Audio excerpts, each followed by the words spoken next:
Alright, but here's what we're building today. Yeah, just let me know a day, I'll be there. Wait, I'm busy the first weekend of January. I'm going to Vin's wedding. But if you want to go after... When's your birthday? Yeah, I'm going to San Jose for Vin's wedding. Vinsanity's wedding. Yeah. The 10th? Do I have a referral code? Yeah, tell her it's the girl that passed out while she was tattooing my elbow. Tattooed my elbow and I wanted to cry. And then my like distress response was to just fall asleep.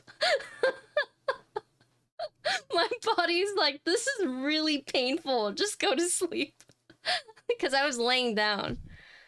So a part of my tattoo I don't even remember because I just fell asleep. Would she tattoo my eyebrow? If you really want. Okay. So, after sales service guarantee card. Oh, you can return and exchange this registration card. Oh. Cute. So, they give you a card in case you want to return or get a replacement. It's got a little bone like an ID. Yo, what's up, Testy? Testy, I realize I never responded to your message, but I hope your feet are comfy. I'm glad your feet are comfy. Testy was my Secret Santa. Okay, so looks like Bluetooth, indicator light, battery, button. Right here. I haven't taken them off. Good. I felt bad because I was like, what's like an original gift I could give to Testy? But then I saw your wish list and I was like, oh, those slippers look really comfy. Let's do those. So glad you like it. Okay, so this is the USB port. So very cat themed, or paw themed, I should say. This is a very intense looking cable they give you. It almost looks like an Ethernet cable or a computer cable. But it comes wrapped in this like leather. This is interesting. So I'm guessing this is like a collar. But look, this is the cable they give it to you. So I'm assuming they're trying to go for like a leash and collar look right here for the paw. But this is like, I've never seen a cable like this. Really unique. The fact it comes with a leather strap, also very interesting. Let me wrap this back up. Cable is stiff. It's actually really, it's not. It's like rubbery. You know, like the, it feels like it's like soft. Or, okay, I say soft, but it's like, how do I explain it? What does this feel like to me? Like imagine an Ethernet cable, but the outer shell is a little softer. It feels like smooth silicone. Silicone? Yeah, exactly.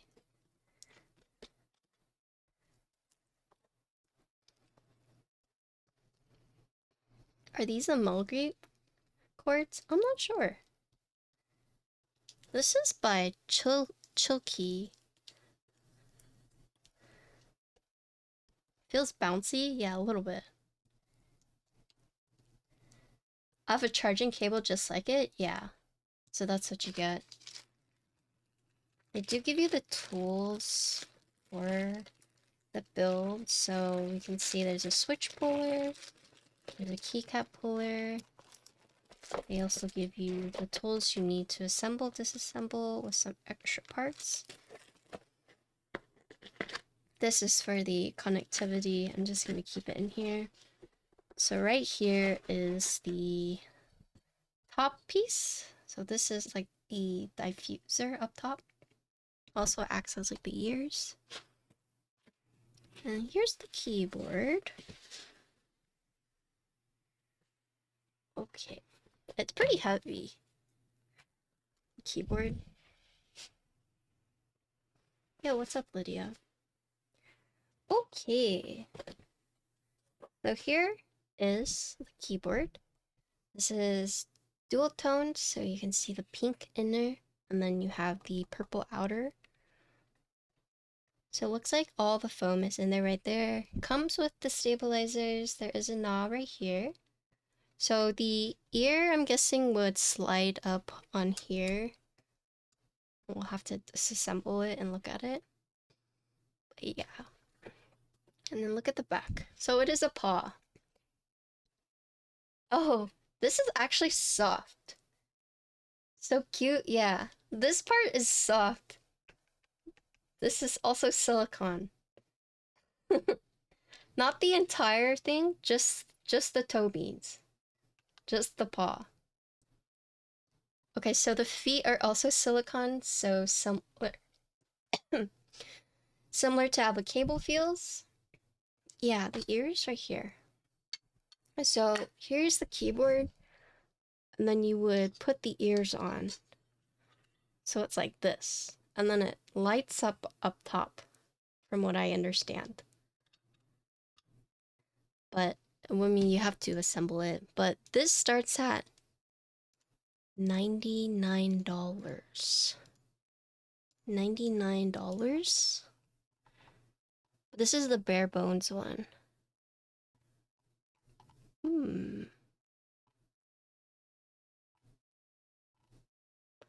Okay, so looking at this, so the bare bones edition was a group buy, and that was $79. This is the assembled edition is $99. So that's what it looks like. If you buy the assembled, it comes with switches, keycaps, comes with everything you need. The keycaps it comes with cherry profile PBT. Oh, but the other, okay, so there's multiple keycaps.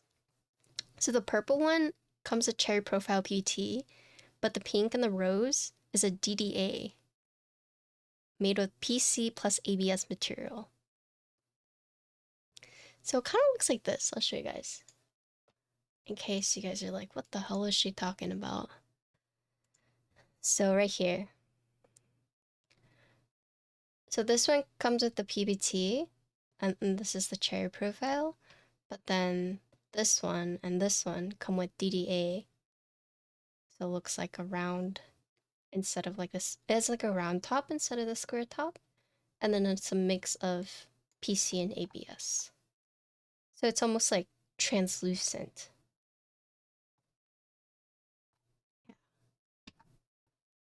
But we don't have that edition.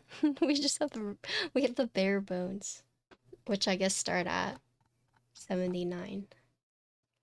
Okay, I'm gonna put this down. So when I was traveling on a plane, I slept kind of weirdly. I slept like with my arms crossed like this, but I stayed like that for about 2 hours. And so it hecked up my wrist really badly. So anytime I tried to like turn it, it would hurt. Like it was like a sharp searing pain. And I went back to the gym today, and my trainer and I were just like trying to do exercises to slowly like get the blood flow back. Was mouth. So here's what I do. I actually wear a mask on the plane. So my mouth was open, but you can't tell. You cannot tell my mouth is open. Purple ones are sold out. I think there are multiple vendors. So they sent me this because, let's see.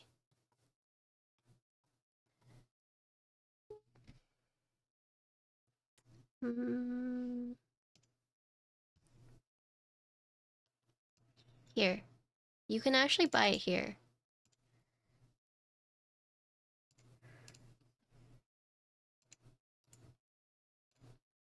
Oh, what do you think about the Neo? Speaking of Neo, I'm gonna be building the QK 65 V2 soon. Yeah.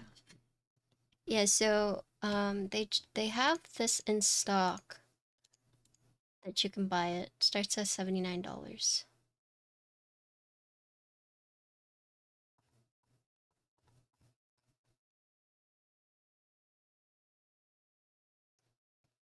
I gotta build 2 QK boards soon, true. Okay.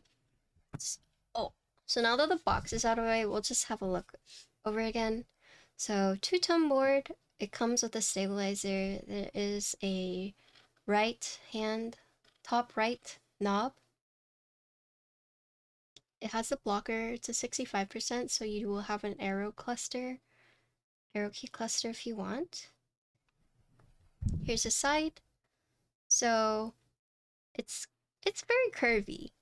I guess that's like a common theme you see with like cat or dog related boards is they seem to have a very curvy design language for whatever reason. But yeah, the side is very curvy. Here's the back. So there is a weight with a paw, and this paw part, the toe bean part, is actually silicone, so it's soft if you want to touch it. In a way, it almost acts as like feet as well, because while you have these protruding out, right, you also have this to prevent it from sliding. But this does not protrude as far out as the feet, but in case, because these look like adhesive feet, in case the adhesive feet ever come out, at least you have this one to kind of keep the board from sliding. Here's a USB port side. So here you can see the diffuser. This is also where you would put the ears on top. So centered USB port. And then here's the front. So this accent inner weight, this pink one, you can see it's elevated throughout the case. So you see it at all angles, right? And then the other boards are like this too. So it's the two-toned. Neat. It is a screwless case design. Screwless meaning like there's no visible screws on the case because they're all right here. I see the 4 up top, 2 on the side, and then also 4 on the bottom, so a total of 10 screw points to keep the board all together. This looks like an FR4 plate, all the foam's in it. This looks like plate mount stabilizers. Yeah, it is. This is plate mount stabilizers, which I'll take it apart and we'll see. But the board also has standoffs, so you have right here, right here, right here. So 3 standoffs. Well, 4 standoffs. So 1, 2, 3, 4. 4 standoffs, my bad. So a total of 10 screws to keep it all together, and then 4 standoff points. There are no standoff points in the middle. As you can see, it's all on the sides. And we can take this apart to kind of see. It looks like right here, you have the 2 screws for the diffuser. And I'm assuming you... Okay, cool. Okay, ouch. So you actually have a choice, from what I'm seeing. You have a choice to keep it like this. So let's see what it looks like plugged in. So you have the diffuser here, but it's also per key. RGB. It's really bright. Hi Tony. But it looks like you have a choice of keeping it like this, or you can put the ears on. So if you don't want the ears, you don't have to put it on. So you have an option, right? I feel like obviously you want to put on the ears, but this stuff fuses pretty well.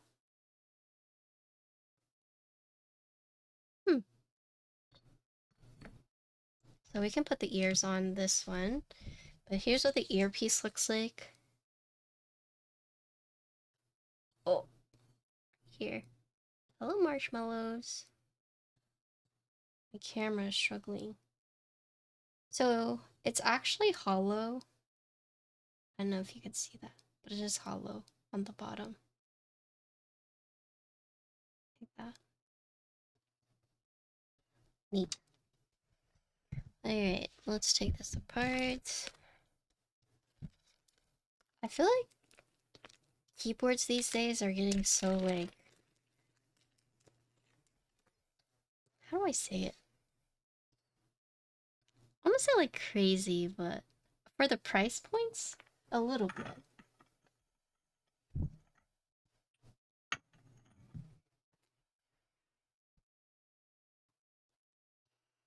Let me open this. I don't want to use this. Use this? This is a star. Use this? No, that's not the right size. This one. Wow, this is pretty cheap. Yeah, it's $79 bare bones. Where is my screw? Did I lose it? There's this one. Did I lose one? Oh no. I got a bigger jar to like help me organize, but I guess I'll just use this. Alright, see you later, Vin. Affordable? I suppose so.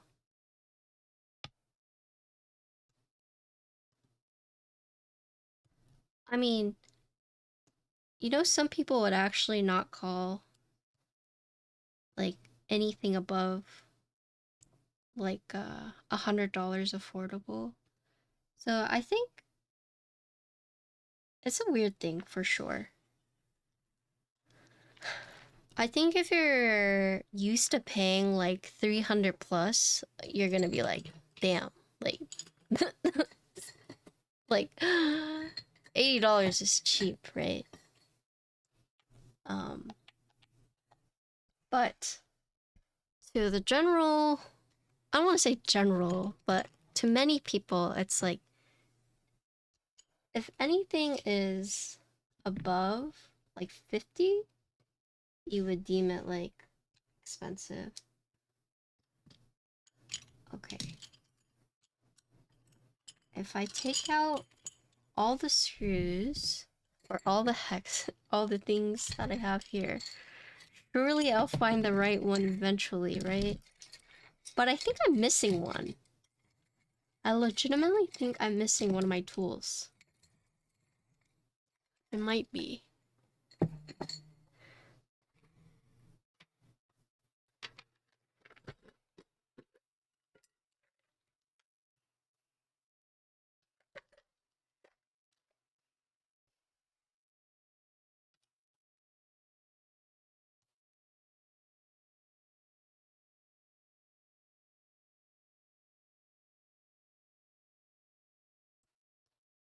It's Alu.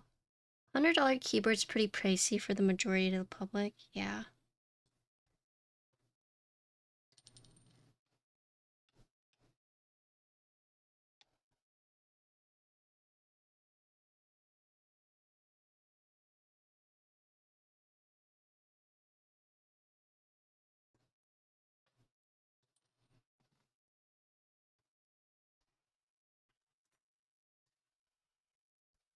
Okay.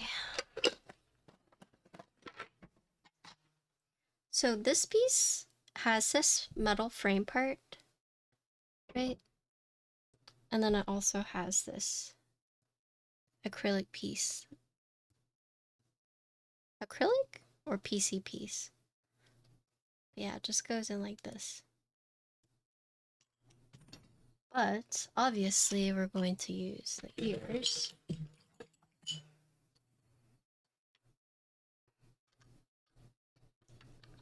Should just fit in.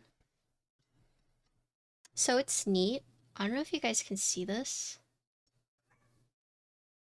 but it's not just a straight line across. You can see that there's this curve right here. So this part, the ears, hug the case. So it's not just like a straight line. You put this here. And I'm guessing they do that so that because there's no screw point in the middle, they made it so that at least these 2 points will hug it really tightly.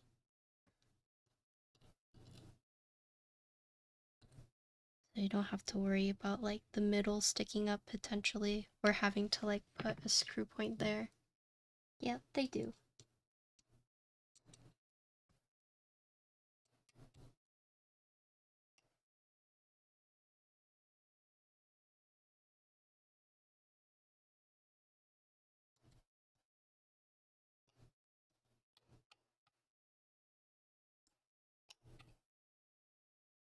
You do want to be careful not to screw it in too tight so you don't crack anything. But yeah, so you can see how right here hugs it really well. I'm missing one of my tools, but I will find it later.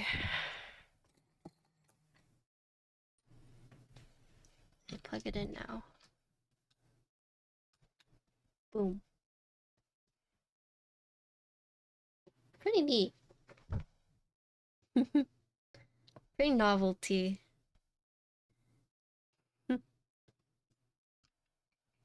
It's interesting that they give you 2 choices, whether you want to just do a plain diffuser like this, or if you want to do the cat ear. I'm assuming default would be the cat ear, but me. Yeah, I love per key RGB.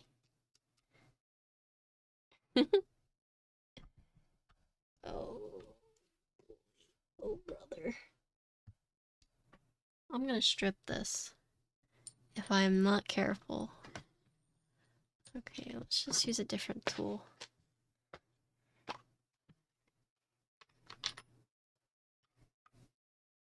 Better.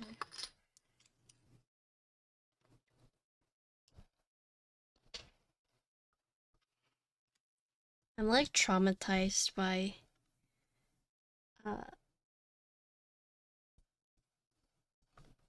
from stripping one screw.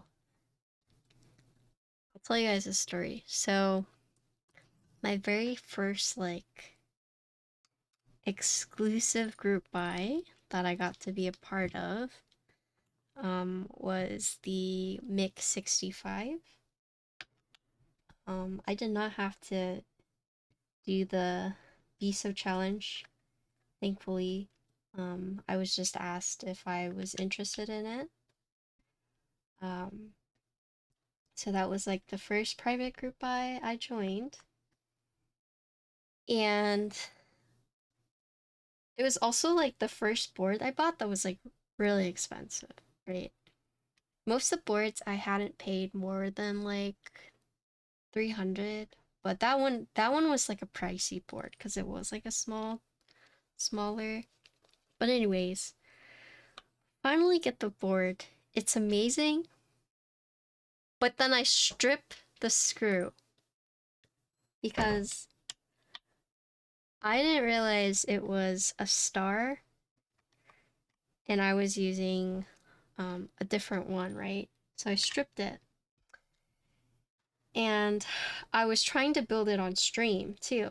And I was like so embarrassed. I ended up having to super glue it to get it out because like like there's like tools that you can use to like, you know, drill it out. Hey Divine, what's up?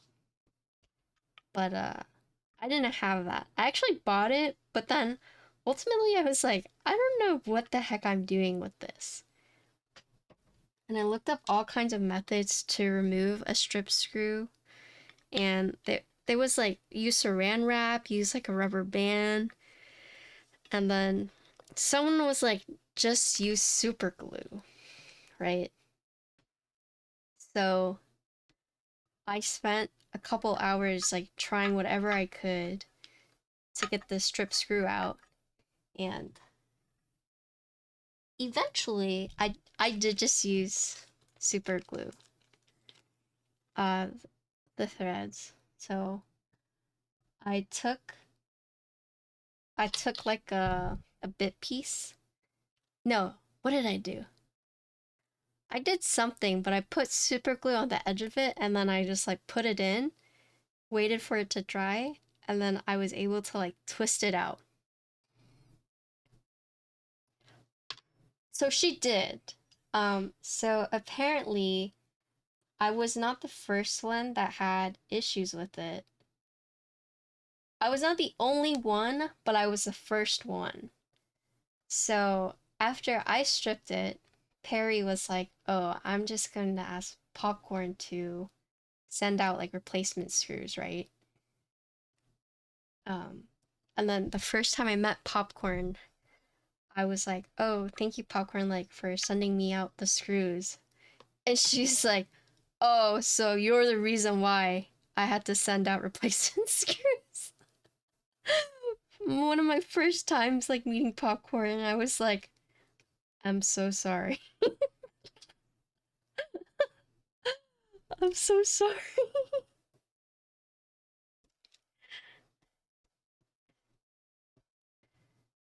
Okay, but it is a sleeve gasket mounted board, so you can see all the gaskets mounted here. You're the one that made me do extra work, yeah, basically. I thought Popcorn like hated me, TBH. After my first encounter with her, I was just like, damn, she hates me.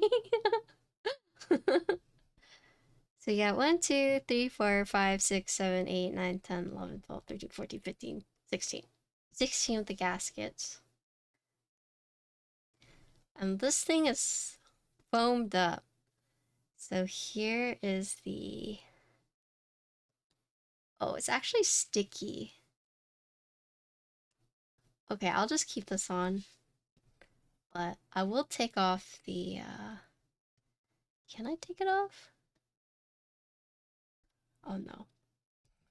So it's interesting because the anchor points are screwed in from the back, not the front. There's no screws on the front anchor points, as you can see. But then if you flip it, you can see the screws on the back for the anchor points. I mean, I guess we'll just listen to what it sounds stock. This is the internals in case you wanted to see it, but this pink part is an accent piece. So you have the bottom case, which is just the bottom case, and then you have the weight on the back. And then you just, this is the accent piece. Or I guess this would be the top piece? Top accent piece? Hi Jason, what's up? Okay, I unplugged all these, but...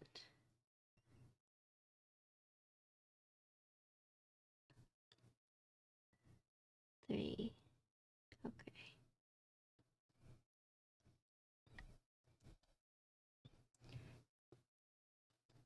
Yeah, so this gray one is for the top RGB part. RGB part. So that's what this is for. These are the two batteries in case you want to go wireless. And then this is for the PCB.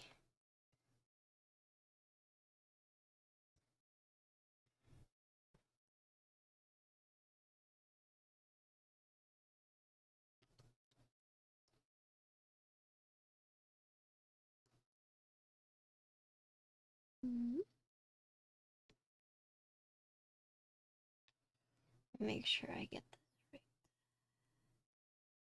Yeah. Just for each battery? Yeah, there's 2 batteries. I'm gonna plug this in.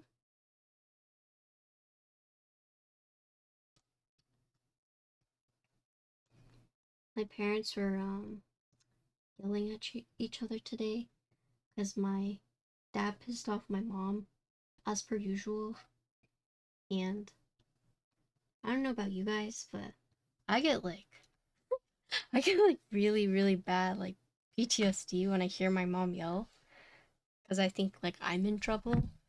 So anytime I hear like her yelling, I feel like I need to hide. I need to like get out of her way so I'm not caught in the crossfires. I don't know. I mean, they made up, but I got home and they were like yelling at each other, and I was like, I need to go hide.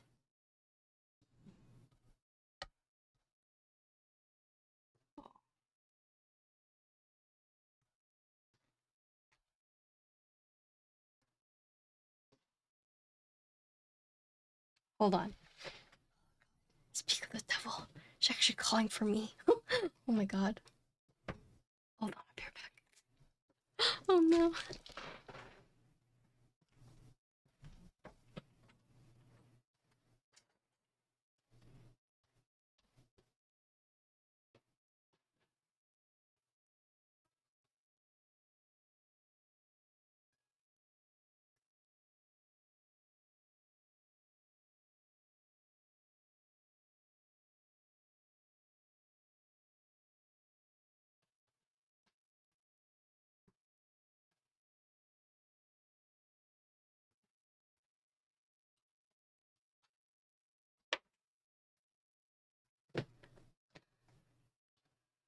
Whew, okay.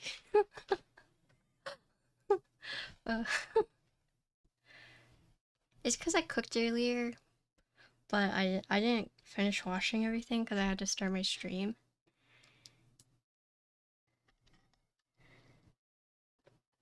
But I ran down. I told her like I'll clean after my stream. I was just late. I was running late. She's like, oh okay. Because I think she doesn't know if I food coma or not. Because it tends to happen pretty often. So I guess she didn't know if I was like fell asleep or not.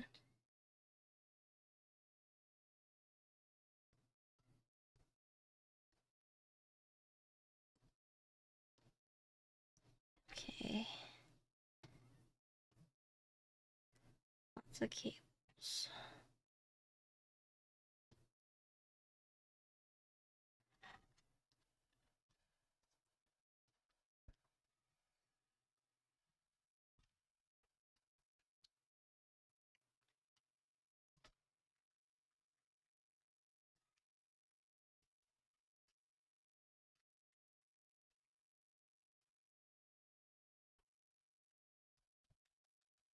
So for the gaskets, there's actually no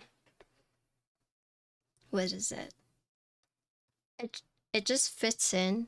The only thing that kind of helps you align the plate and the PCB are the anchor points for the anchor points using the top piece. But no there's nowhere for like the gaskets to just like fall in. So what would we call that? Like cubbies? Would it be cubbies? But what I'm trying to say is like instead of having like an indent in the case for where the gasket would rest, this is just all one solid piece, and you just put it in like this. And there's nothing really to align it in place other than using the top accent piece like this. And you can see the places on the plate where you can align it like that. So you just put it together.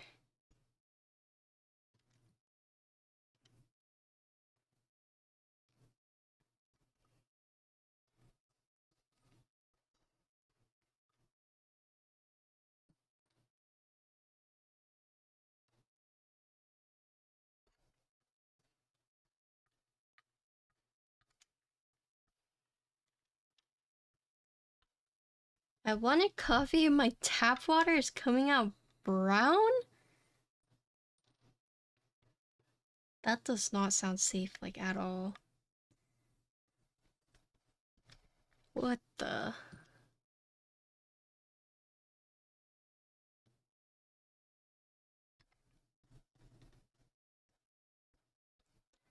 Jeez.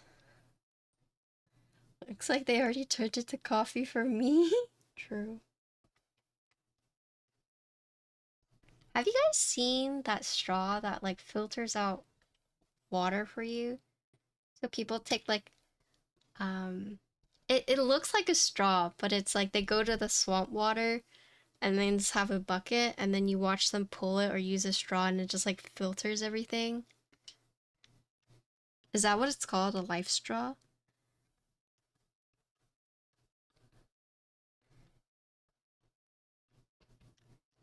Boba straw? I actually have boba right here. I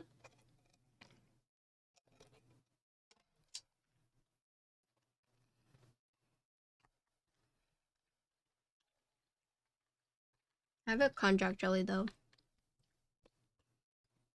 Would you guys drink water through that though? Like knowing that?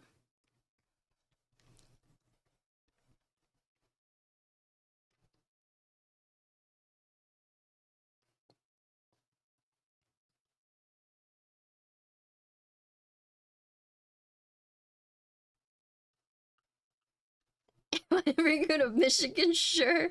Actually true. Off of, I think you need one.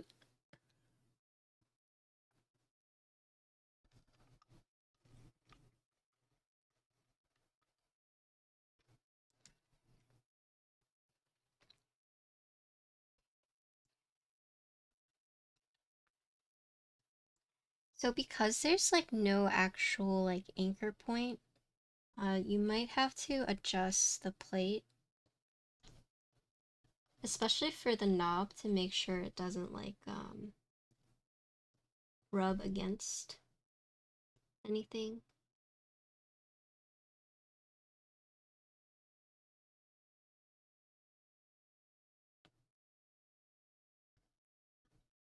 Cool. Okay, so the two switches we have here, we have these pink ones and we have these green ones. So it looks like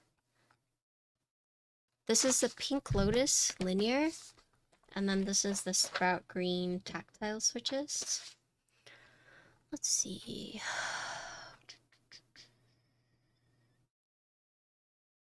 Okay. So for this switch, top housing is palm, bottom is palm, stem is UPE. It does have a light diffuser. It kind of looks like a Mirandi switch. Actuation force 35, operating force 50, bottom out 60. It is a double stage spring, and it's factory looped. Pretty cute switch. These are the switches that you can get with the keyboard.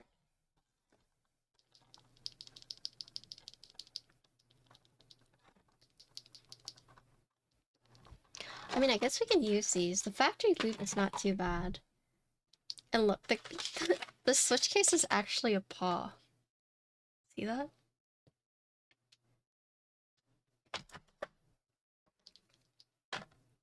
I'm okay with linears factory looped. Tactiles, though, I think that's like a different story.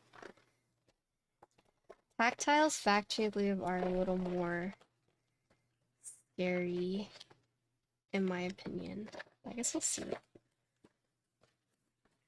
So these are the sprout switches. So top and bottom are both palm, stem, UPE. So it looks like the switch is the same material in terms of housing.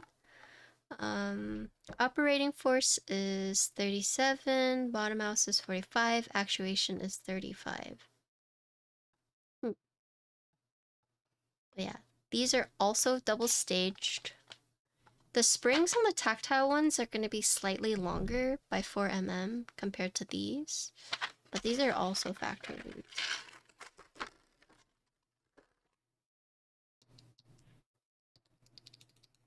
So here you can see the difference. So both have the light diffuser. If you know the Mirandi switch, you see this a lot. And if I remember correctly, you can just like plop it out. Okay, yeah. So here you see the diffuser, and here you can see the diffuser piece. If you push up on this, you can actually just like pull it out like that.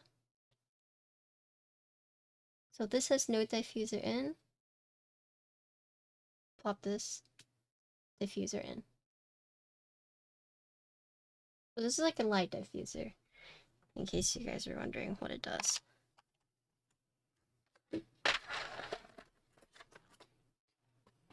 Hello, that guy. We're building a keyboard by Chill Key, so it is a chill mind. Use these switches.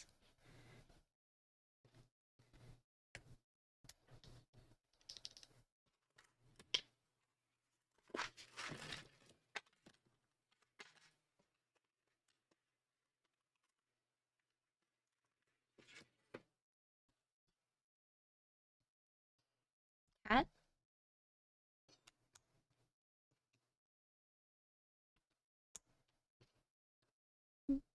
I guess which keycap should we use with this one? So I did not mod the stabilizers. They are plate mounted. We'll just see how it sounds stock and go from there.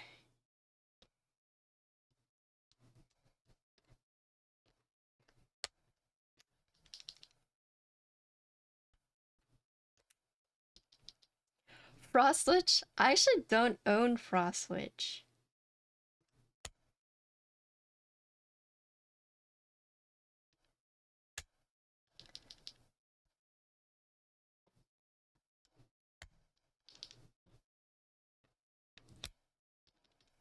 Maybe if Finn has like extra Frost Switch sets.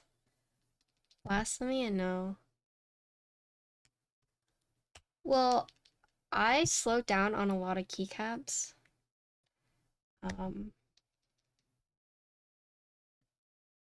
Because it was just kind of like getting out of hand. Viewer? It's not. Do you want that?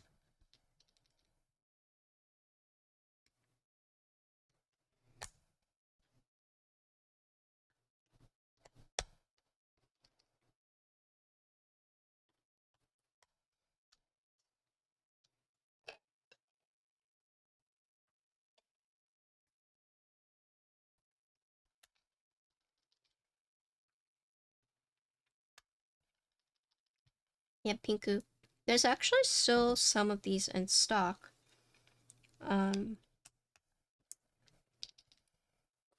Crazy, it's the bare bones is 79. Assembled is 99. But we'll see how it sounds. Or feels, I guess.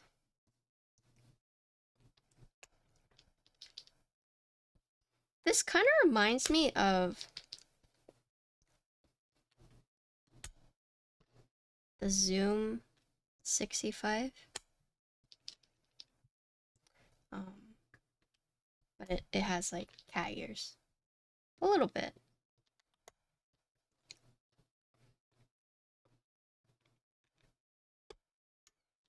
Oh, you need pictures for all of them? That's a project for another day. Tutsi? Tutsu is on my callus.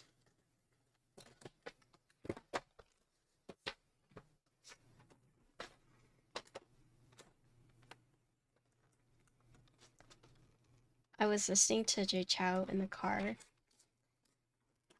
and then Connor mentioned something that I thought about it before, but not like really in depth. And there's just like we were listening to the song, and he was like, "Oh, he's saying words that I just cannot pronounce," and I was like kind of confused, and I was like, "What do you mean?" Did you see Zoom is making HD PCBs? I did. They actually asked me about it.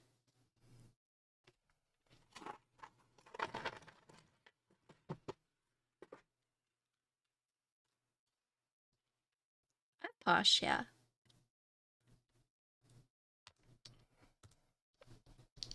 Yep, they actually asked me what my thoughts were about it. So, not surprised when I saw it. Yeah, so Connor was just saying, like, listening to the song, there's just some words in it that he just cannot pronounce, right? And I asked him what he meant. So there's like Chinese words like 女人, so it's like woman or girl or female, however you want to say it. But he can't say yu. He can't make that sound. Like he just doesn't have the capacity to say it. And another one would be like yue, so like 月亮, right? Or just like month yue. Yeah. He can't do that. Another one would be like 下雪, right? It's just like if I guess I never really thought about it because I mean I grew up speaking Chinese, and so like I can do it, but he was like trying to pronounce it and just like could not, like for the life of him could not. And he was like it's like not in my capacity. And so kind of interesting. Like if if you don't know how to speak like Chinese and you were to try and say like 月亮, right? Like would you be able to make that sound? Yeah, nothing in English does. But um there's what is it in Chinese? Like nothing, we don't have a certain there's one sound in English that we don't have in Chinese. I speak both Mandarin and Cantonese. I wish that was me. My dad was too lazy to teach me Cantonese. He didn't think it'd be useful.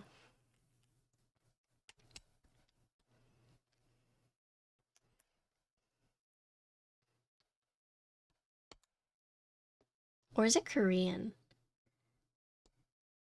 I think it's Korean. There's something that they don't, there's like a tone they don't have. Learn the better Chinese, aka Canto. Yeah, ask my dad, the Canto person, why he never taught me. And he thought it would not be handy. He was like, it's useless. It's a dying language. You don't need it. Just never taught us. He had the capacity to, but just never did.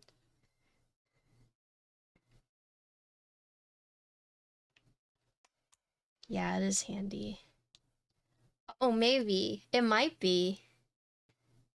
I just know there's one sound in Korean that they don't have.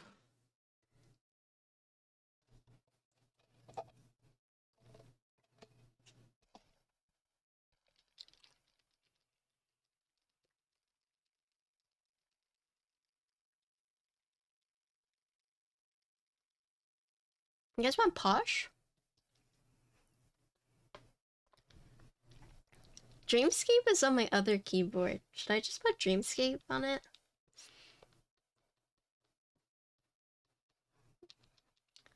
Dreamscape might look really nice. Hmm. Hmm. Hmm. Also, hello, Ariella. Did I say that right?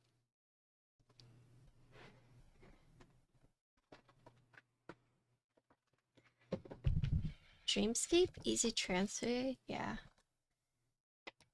Awesome. Hello. Look. I learned Mandarin from watching Chinese drama. I feel like that's kind of how I got my basis for Japanese. Although there's a word in Japanese that I have a really hard time saying, and that's naruhodo. I don't know why. It's like so hard for me to say. Naruto? Yeah. You guys want to hear the Kim plus Patricia blend?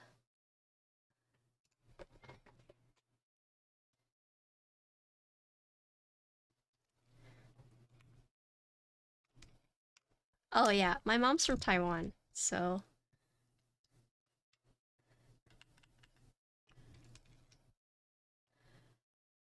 I tried to teach my mom that. She just kept saying not a hobo. Yeah. Naruhodo.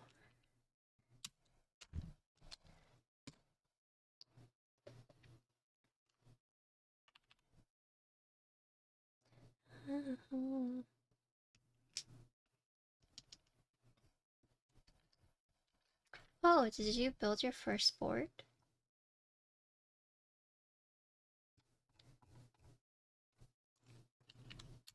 Ooh, what did you build?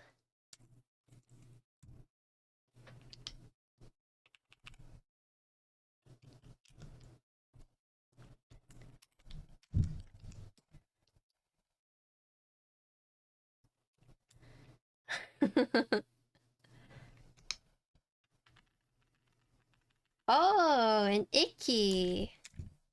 My dad has an icky. So does my sister.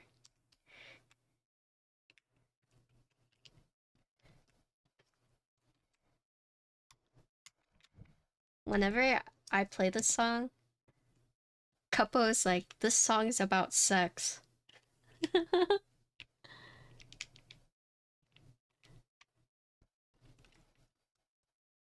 took you 7 hours? First build, right? That's not bad for first build.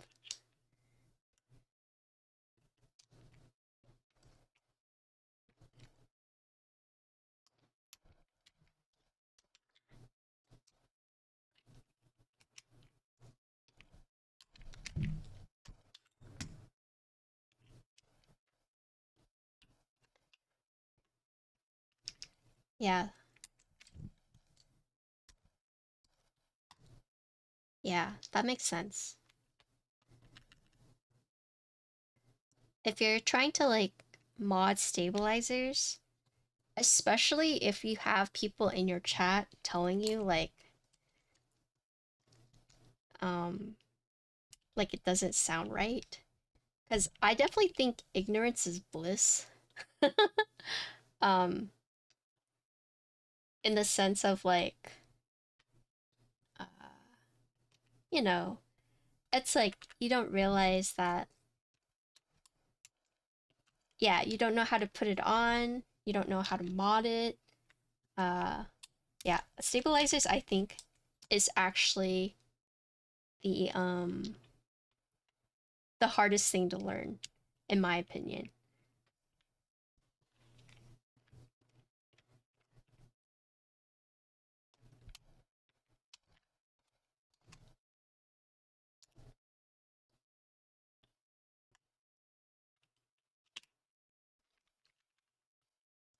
Yeah. A lot of a lot of a lot of building, in my opinion, is like trial and error. Yeah, so that's the other thing is that I'll tell you a funny story, but or funny thing is that I hate or I hated Ultra stabs. Um and then I started working with them. And I had to be like, they sent me a bunch of stabs to because they sent me like a care package just as like a welcome. And I just had to be like I don't really like the staff. They've gotten better over time. But starting out, I would say that I normally don't shy away from like tuning stabilizers because it's like whatever. Like you can technically tune any stabs, right? To sound good. But I would get the WS stabs and I would just swap them out completely. Two holes, put him in the bottom hole. Yeah, it's hard the first time, right? I think I definitely think stabilizers, learning how to like do stabilizers is the hardest part. Like I think people are scared to solder. Solder's easy. Like soldering is easy, right? Stabilizers though, completely different beast. Yeah. I'll let you know that doing stabilizers is going to be harder than soldering. Soldering's fun to me, but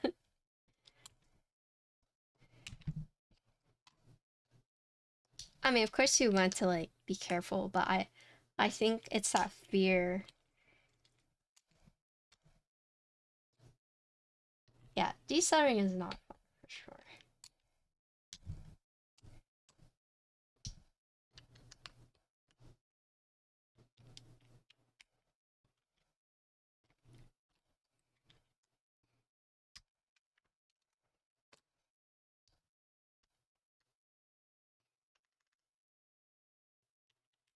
I think watching videos too on how to solder, because soldering is like a really like old thing that people have been doing for years, right?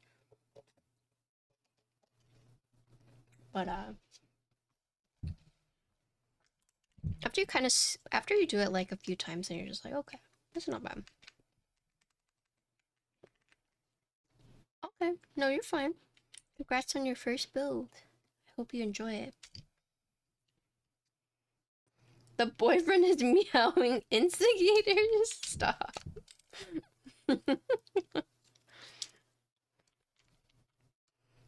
We are a meowing household.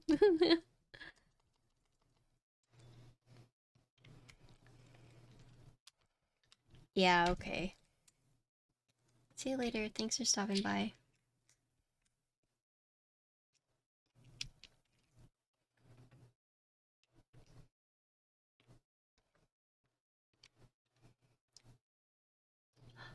Oh, hi, Aggie. What's up?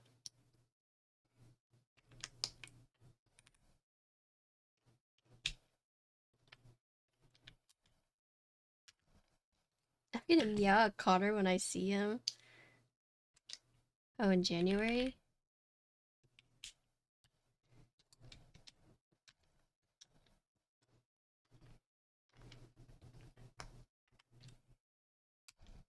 I accidentally looked at memes for 4 hours.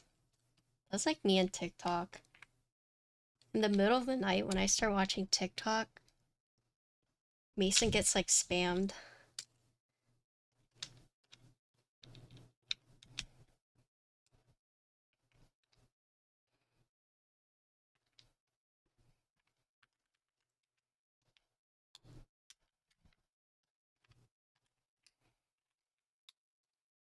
I miss Ness. PK Thunder.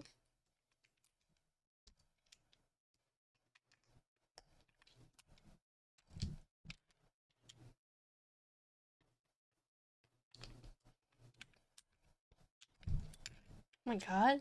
Insty?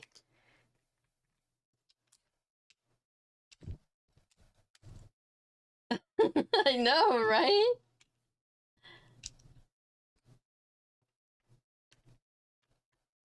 What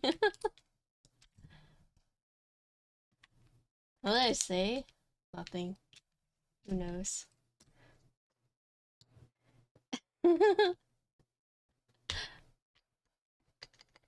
Okay, everyone just look away. Just don't reach hand.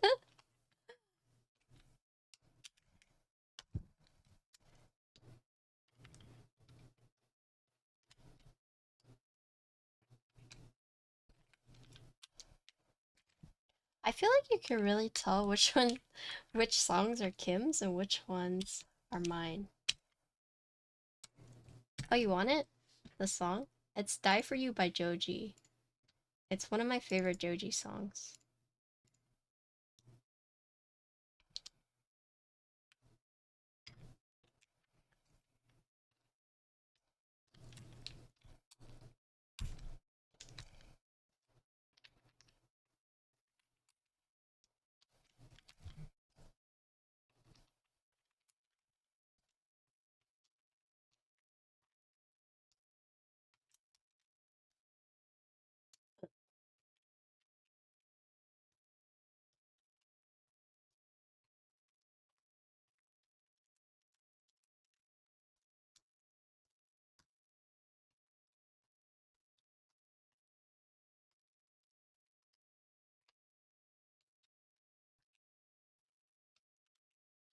Wait, these I'm just accepting that they're gonna come off.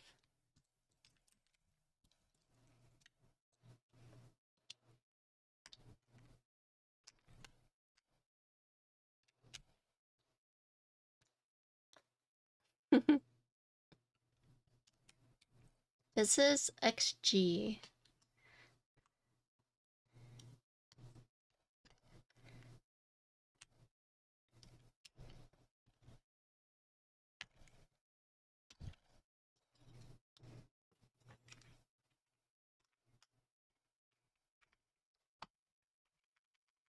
Oh, we missed the other song. The first song.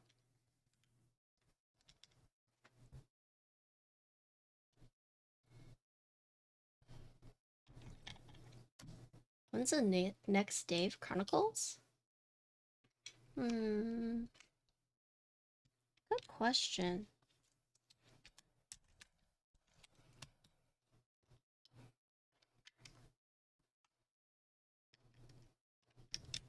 Yo, what's up, Kiwi?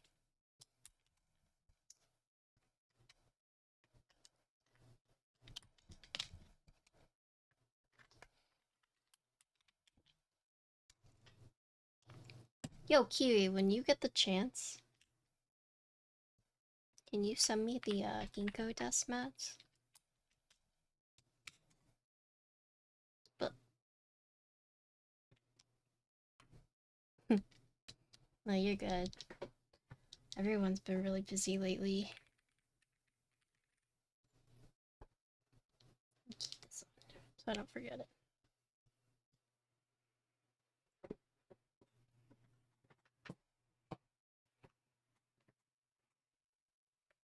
Yeah, I mean, whatever is easiest. Oh, you can definitely tell this is my song. No, you're good.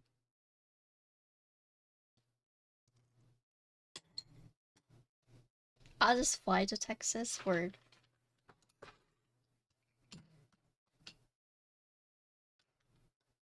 bring Glarsis while you're at it.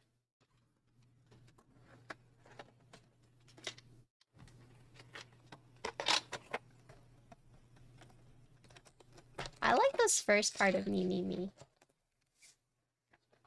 I don't like the bass drop. I don't know.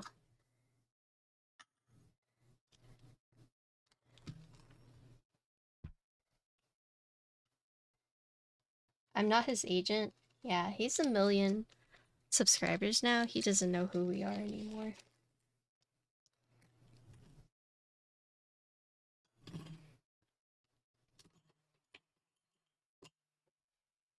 Yeah, it's too powerful now, yeah. He has his own switches.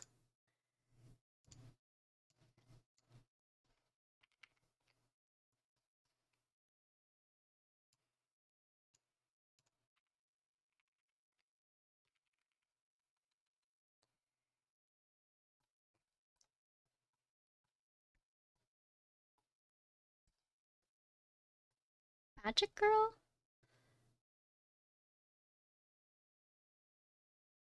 Hmm.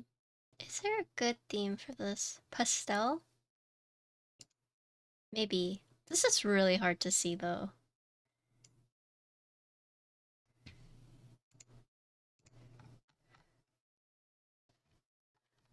Okay.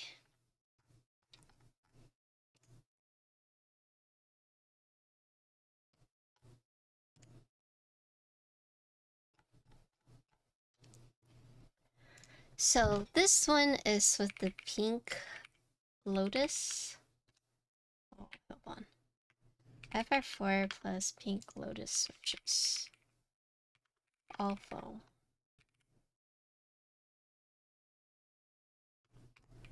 Stock stabs. Okay. Give me a sec.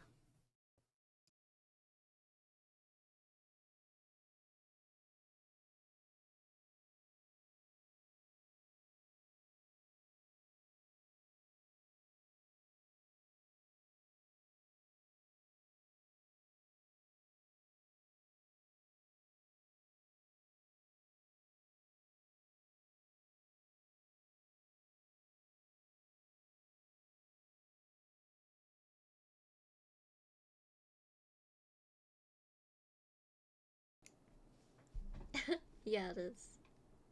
The TikTok song.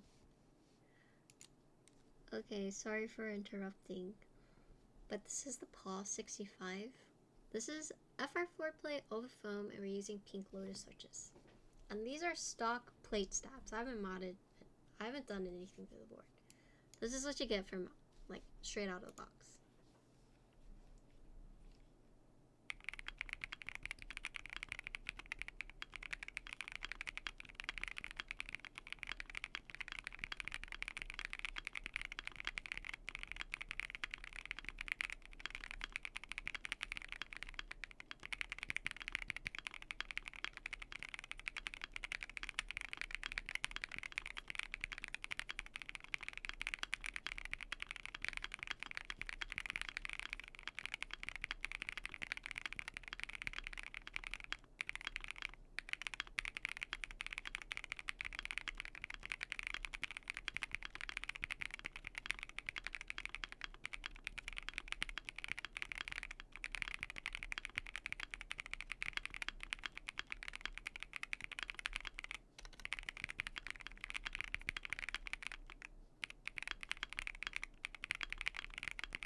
Okay, so I think, yeah, the alphas sound good. I think the stabilizers, you definitely need to either tune or mod them, at least the one I have. So that's what I'm gonna do. These are stock stabs, like just straight out of the box. So, oh, do they? I mean, this song is famous on TikTok.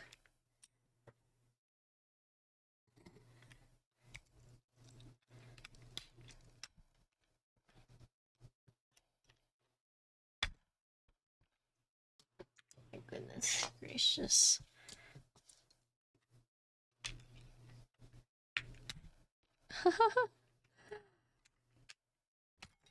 Holy moly.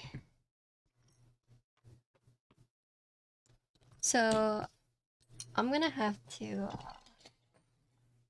take this out. So luckily it's plate mounted, so I can easily take it out.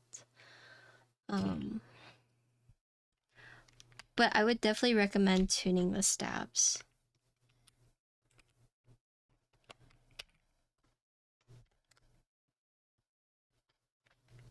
Yo, hi Sandy, what's up? Okay.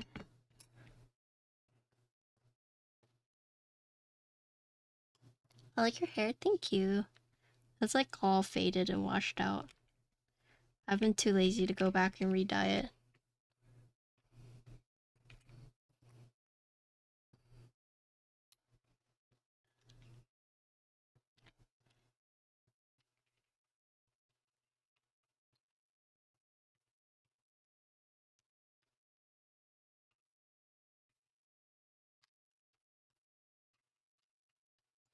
It's time for green?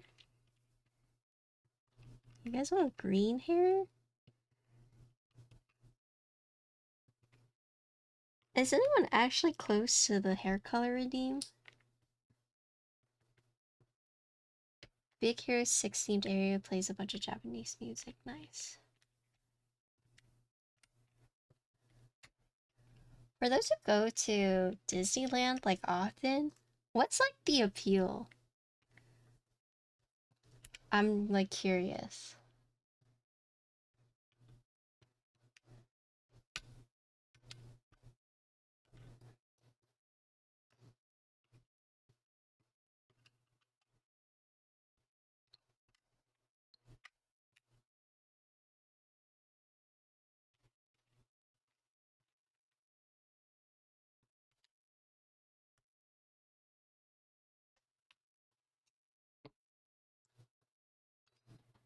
What's wrong with green hair? Nothing. I had green hair before.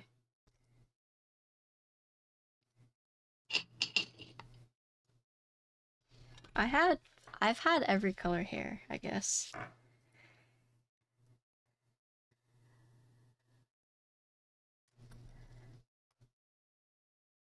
Except for like orange. Oh, hi Modo!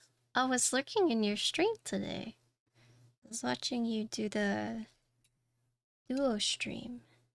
Playing the games. Okay, this. Please run Big Gamba and read the I don't know about that. You guys know Shrek is based on a real person, apparently. I'm doing good. I normally don't stream Wednesdays, but I got a lot of builds I have to do before the holidays, so here I am. And this board's actually in stock. The appeal of Disneyland spending money to wait in lines is suspending your woes, revel in nostalgia, and walk 20k steps. I go because it's an escape from home. I see. So Connor's family wants to do like a reunion at Disneyland.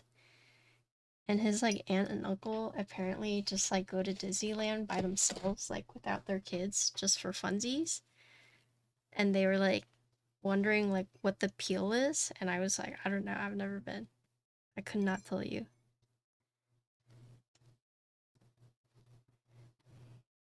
Like they don't even bring their kids. They just go by themselves. Either you really like the Disney fandom, or it must be something. I've been, I don't see the appeal. Yeah, that's what his family was saying.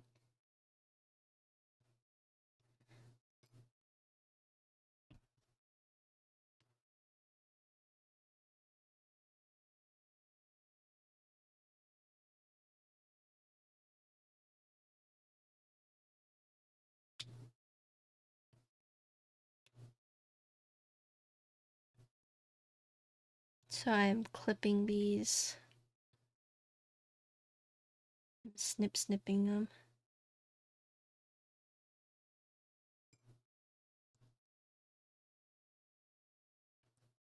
You feel weird admitting it, everyone loves it. It's a nostalgia thing. I've never been, so. I like Disney. But maybe I just, I don't know, maybe I just don't like amusement parks very often. Oh. Danger. Nostalgia thing.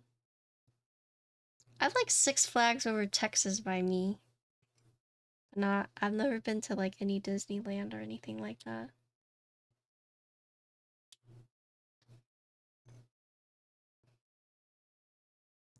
That's the thing, it's like I do get a little claustrophobic.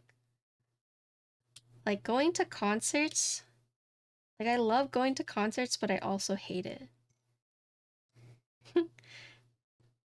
I don't like big crowds.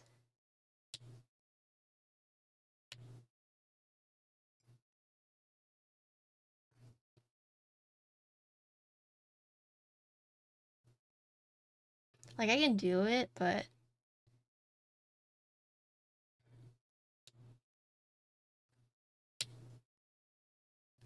ideally I would not want to do it.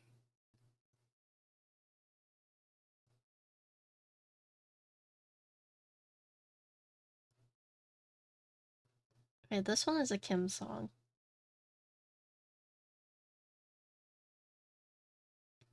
If Kim is here, I'm listening to our blend.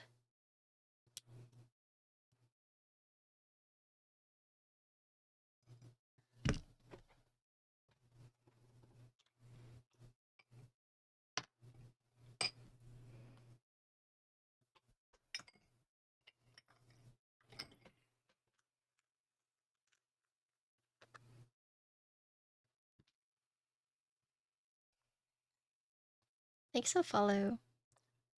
Maybe I should go one day. I'll go one day.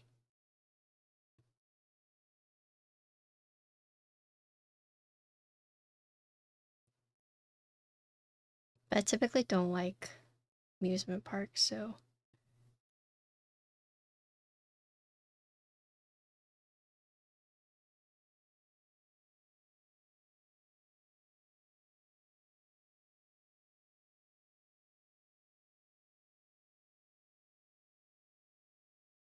They give you a big pin if it's your birthday? Really?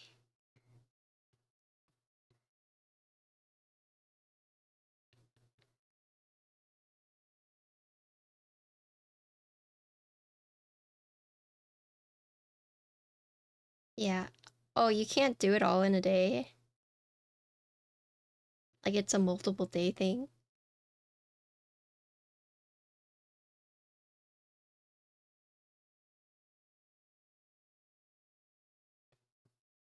You know, I learned, you see like the brush, how it frays out like this? That if your brushes are starting to fray out, what you do is you boil water and you put it in and it'll all like whoop, back together. Apparently. I'll have to give it a try.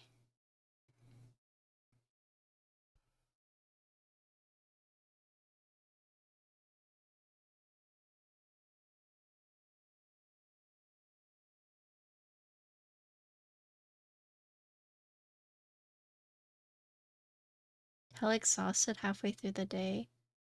Aren't there like hotels you can stay at that are like castle themed?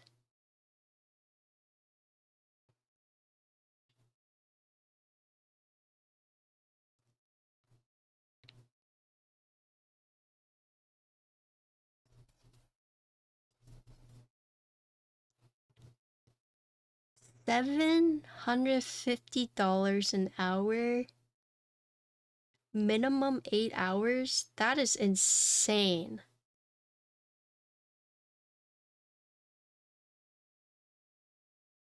That is crazy.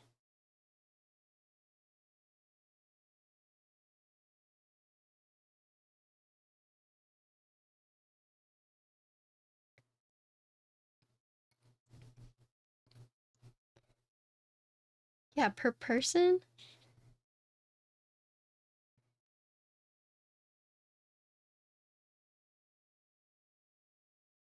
Oh god, I don't remember which one. Jeez. Oh, for your group.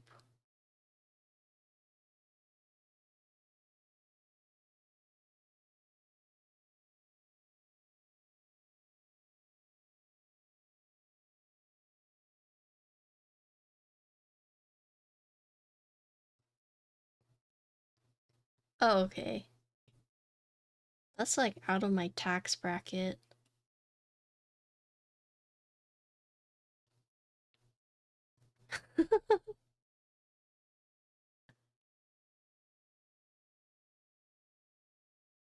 I don't I don't have money to spend on that.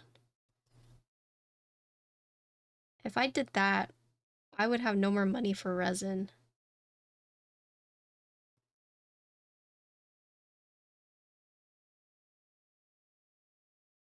I used to watch Bobby Lee on Mad TV.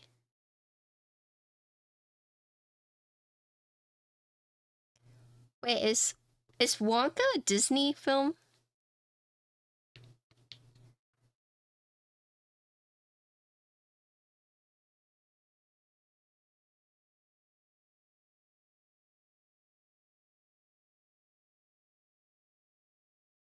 What? It's a serious question.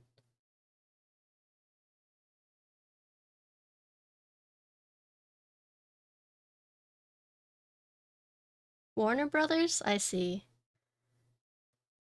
No. Come on. I'm just curious, okay?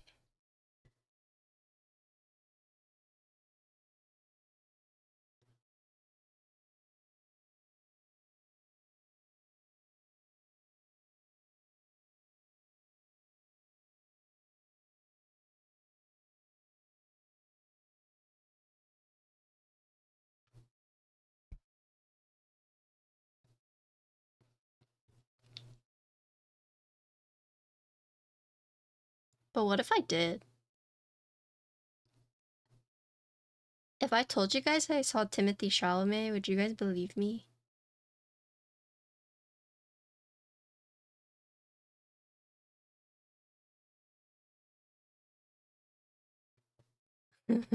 No. It'd be a mess on the floor. No, I could totally keep my composure. Tall? I don't care about tall. Height means nothing to me.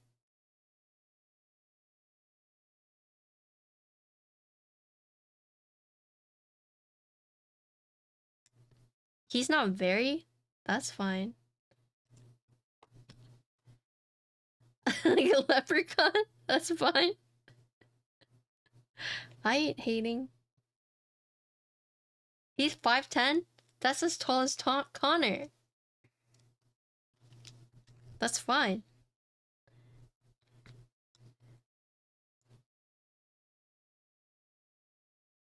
I'm 5'3" for Gucci. Not that that matters, but just saying.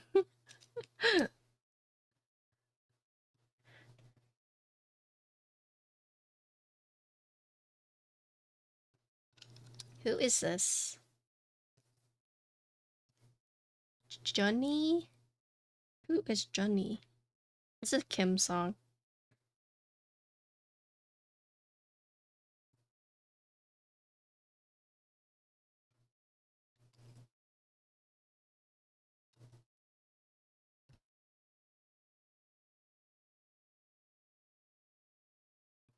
Oh yeah, Kim, this is our blend. You can really tell which are my songs and which are your songs.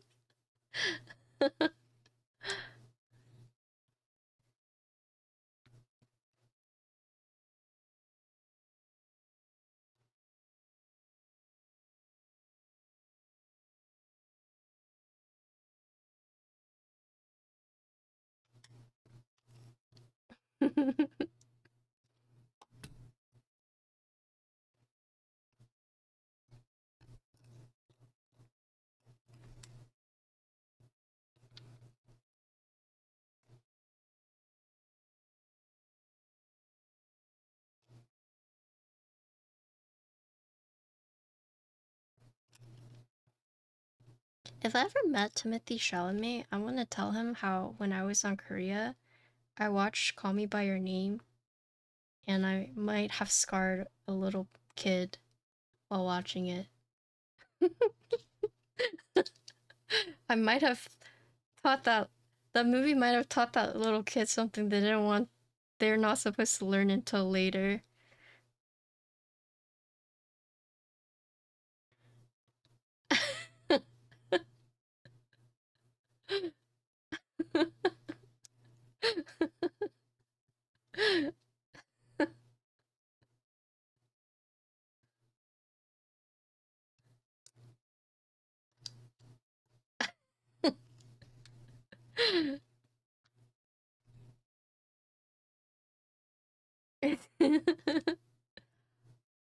I do think though, Call Me by Your Name, the dad's like monologue at the end was really good.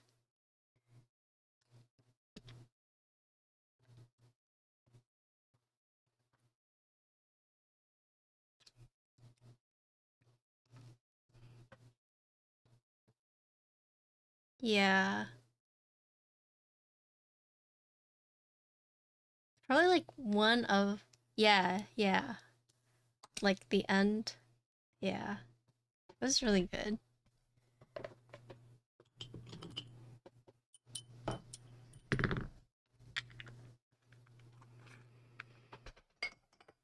Okay.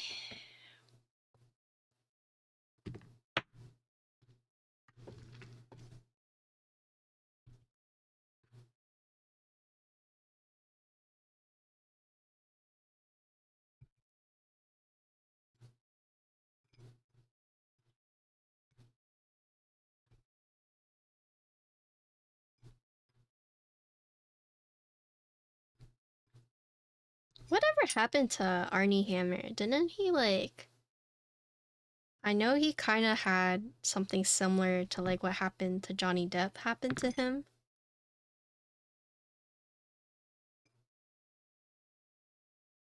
But did they ever resolve that?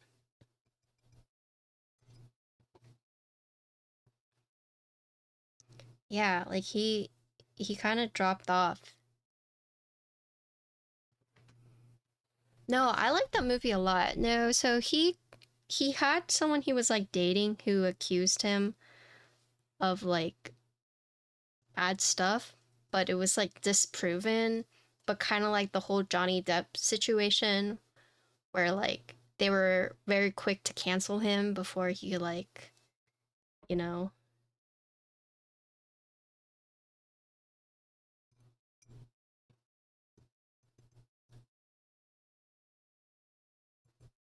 I think he was making a comeback. I think it was disproven, but um at that point he just couldn't really get back into the industry. Like Johnny Depp was able to because like their trial was a very public thing. I don't know. I need to use dryer. Is it closing? Closing there. Oh. Connor washes the clothes and just doesn't take things out of the dryer.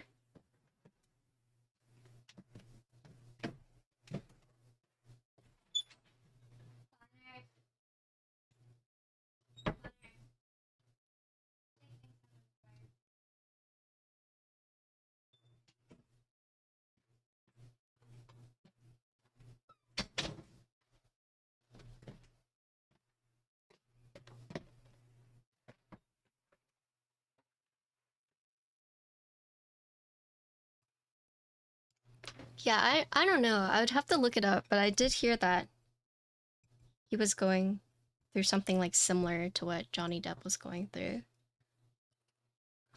But I really like that movie too.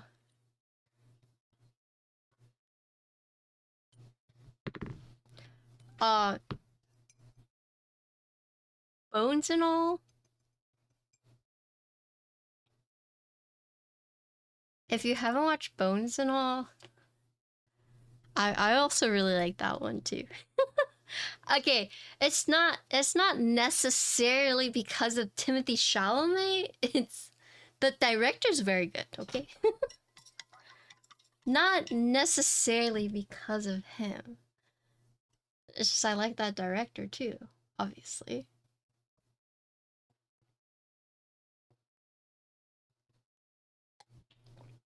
Okay. What? Okay. My god, so PM. That movie is crazy. Yeah.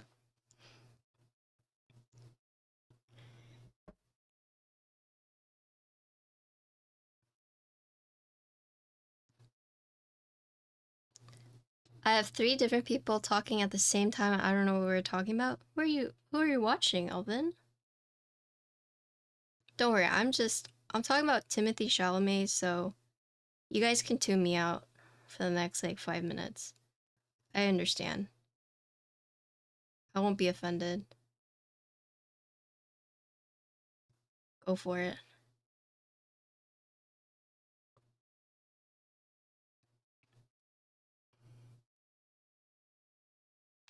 Wait, Kim is streaming? What the?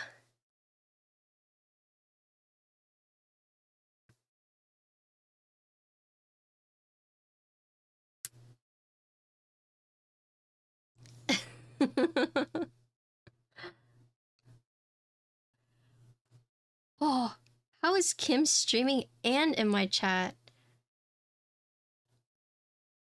She learned from Elvin.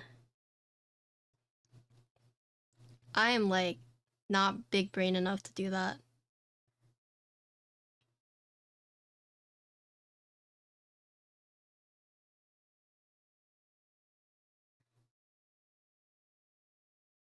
I can like barely do my own stream. There's no way I could stream and watch and interact with someone else's stream. No way, Jose.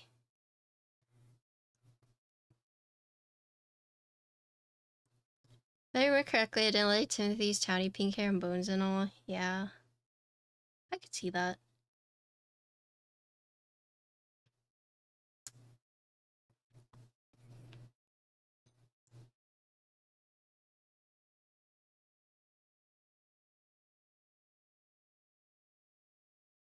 I watched this movie. Uh, it was really strange. It was about this clothes maker. Um, and I guess he like had a habit of like dating women. He was like older, but he owned like a really famous like he was a really famous clothing designer. And it's about how he meets this woman in like the countryside one day, and it's like about their love story. Phantom Thread, yeah. Phantom Thread. Leo? I didn't know Timothy Chalamet existed till Dune. Actually, same. Love story? Kind of. It's like a twisted love story.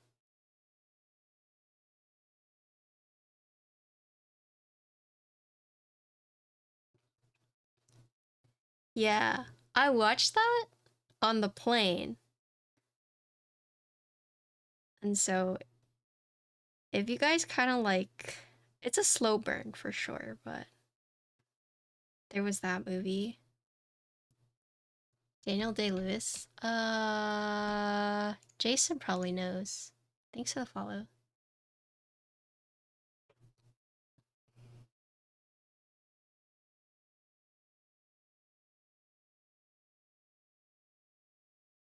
I only watch movies um on the plane. I wanted to do a watch party for Nightmare Before Christmas, Would you guys say that's a Christmas movie or a Halloween movie? Favorite genre of film? Um, it depends. I like horror. Um, yeah, I would say my favorite genre would be horror. But uh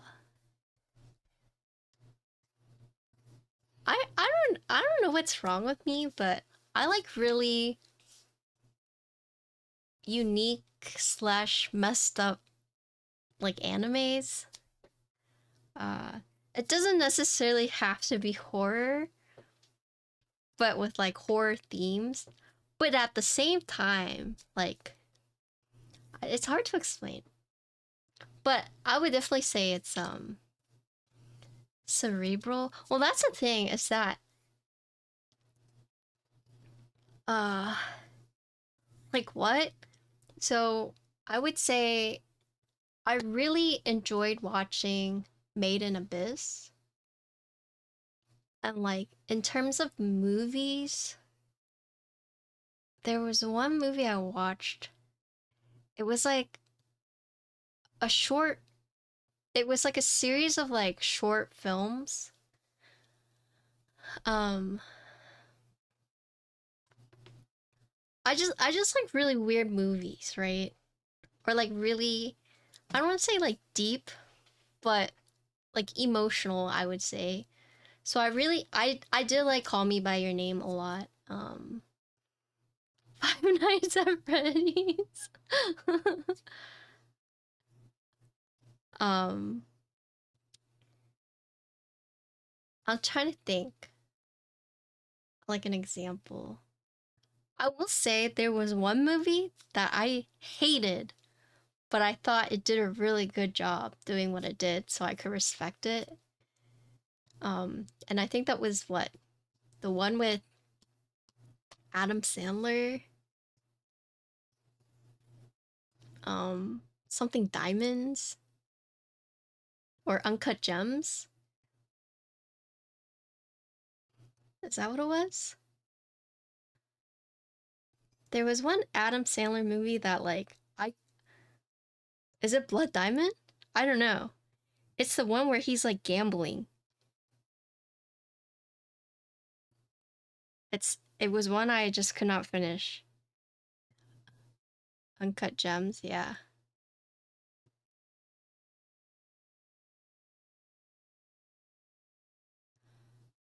I haven't watched like movies in a while. I only watch them when I'm on the plane.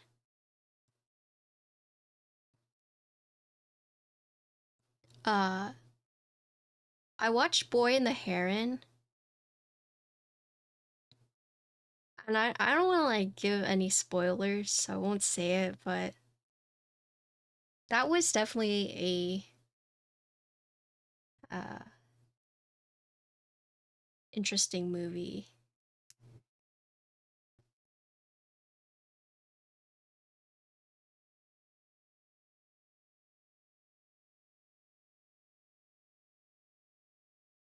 There was um there was one movie I watched on Netflix, and I wouldn't say I liked it, but it was extremely interesting to me, and it's basically about like this tall tower, and there's a hole in the middle, and basically there's this platform that goes down the middle, and there's like food on it, right? And so it's kind of interesting to see like the different levels as this platform goes down. That was a really weird movie. Yeah. Yeah, it sounds weird, right? But I think if I remember correctly, the premise is that there you get on random floors, right? But you want to be higher because that means like you get the food when it's fresh. And if you're on like the lower floors, you either get like no food or the scraps. It was a really interesting movie. It's on Netflix if I remember correctly. I like to turn my brain off when I watch movies. My my top movie I would say would be I like Princess Mononoke. I also like Nightmare Before Christmas, and the last one would probably be. Hmm,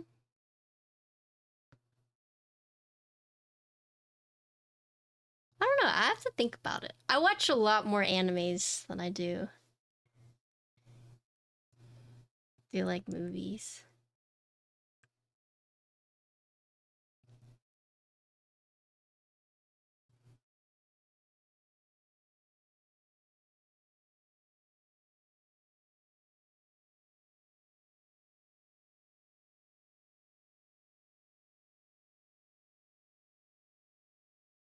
Oh, I would say The Changeling is one of my favorite horror movies. They they do such a good job. Like it's an older film, but they do such a good job like creating that atmosphere.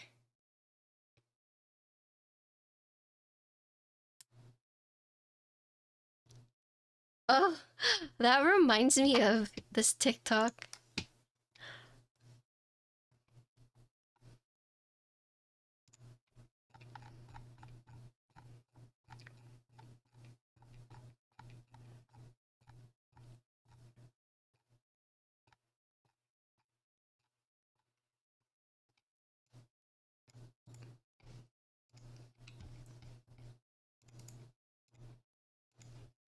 Growing up, I was really afraid of like doll movies.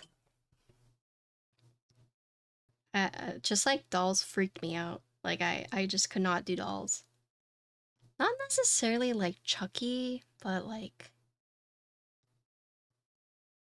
just like the dolls that blink, that like close their eyes when you like tilt them. Yeah, I don't like clowns either.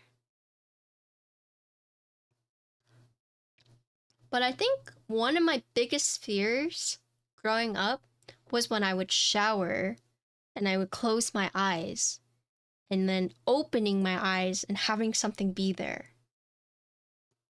I I don't know why. It's just like every time I showered, I would anytime I felt like cold or chills, I wouldn't want to close my eyes.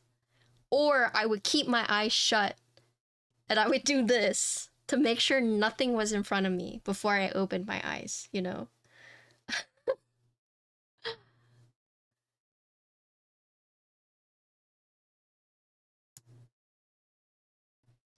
Okay.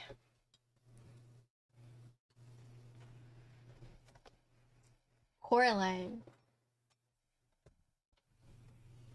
Hi, PC. Hello.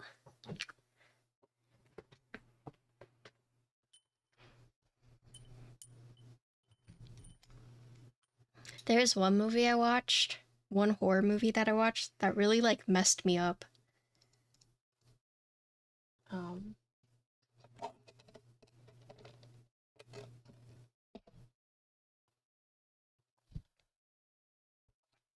and it was like, I think it was like banned in some countries. William Dafoe is in it, and I like him as an actor. So I was like, oh, cool. He's in this horror movie. I'm gonna watch it. That movie fucked me up. Honestly, I kind of regret watching it.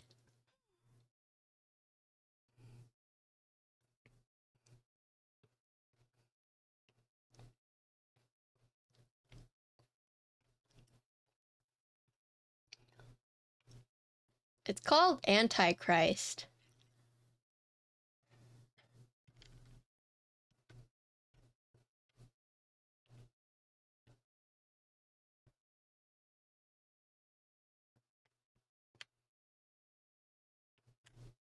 That one messed me up. I would not recommend watching that.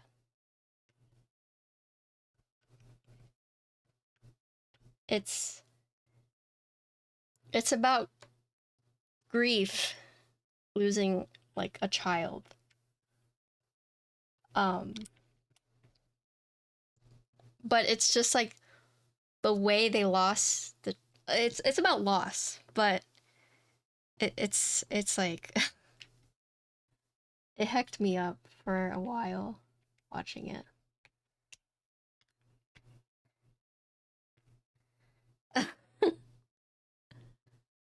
It's not for the faint of heart. It's I'm pretty sure that movie is actually banned in some countries because of how fucked up it was.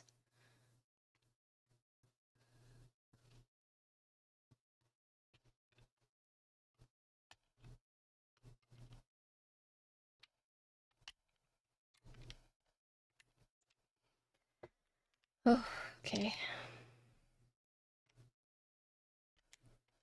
Another old boy.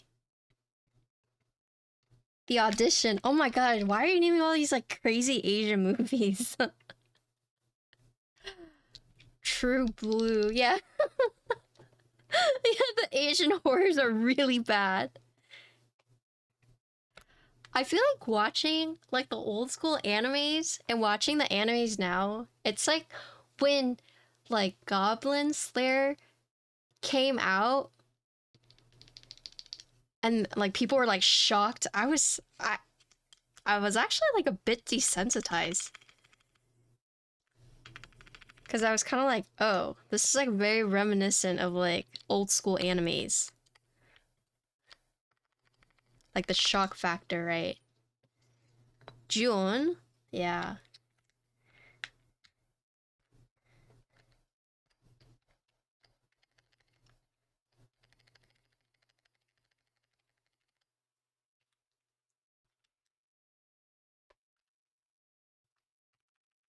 Descent.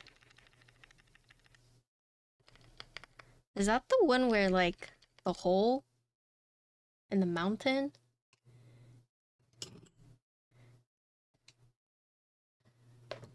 Descent? Oh yeah, yeah, the cave, yes. I think there was a movie called Hills Have Eyes, but that really messed people up.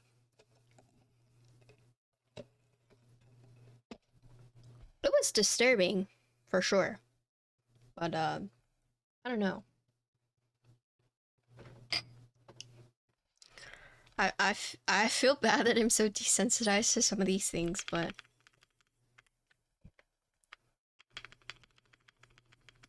yeah.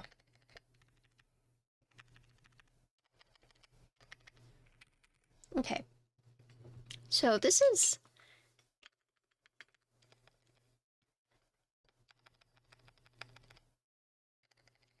the Hills Have Thighs with the sounds like a shitty porno.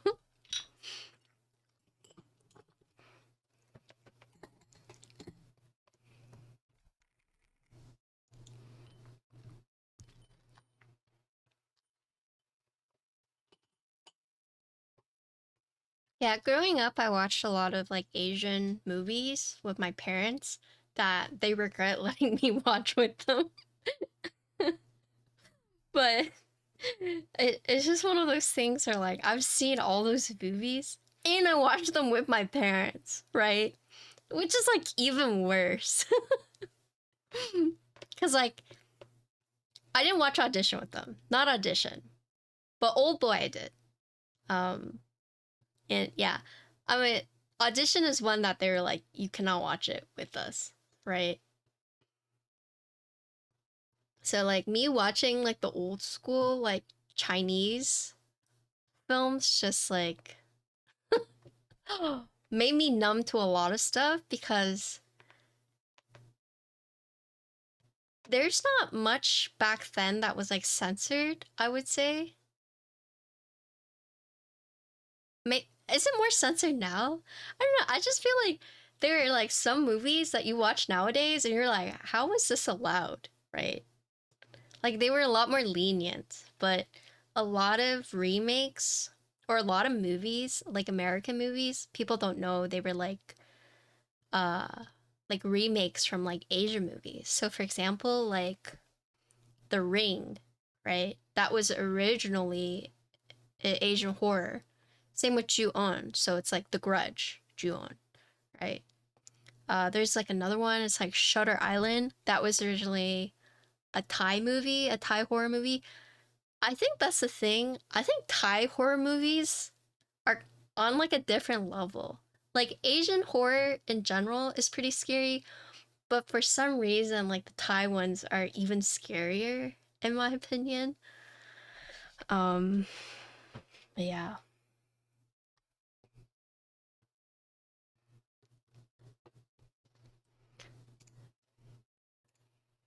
Okay, so let's listen to this. Oops.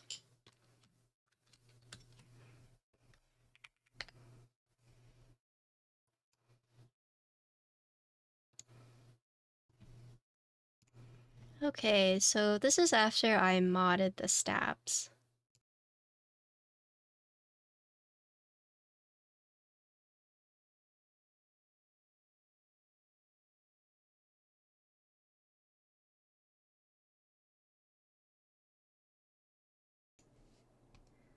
Okay, here we go.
Yeah, so this has all the foam in it. The biggest thing is that I modded the stabs. Yeah, it has all the foam. It's BE foam too. Oh yeah, so this keyboard starts bare bones at 79, but you can buy it fully assembled for 100. And that's kind of like the thing. You can get the ears, or the ears. You can either do the ears, which lights up like this, right? Or you can just do like the plain, but why would you do the plain, right? So there's that. And then the back has like this paw that's actually silicone, so it's squishy. Oh yeah, so part of that is the type of switch we use. So these are linears, and there's also foam in it. The cat ears are my favorite part. Yeah, so what I'm gonna do now is I'm actually going to remove all the foam, and we're gonna see how that sounds.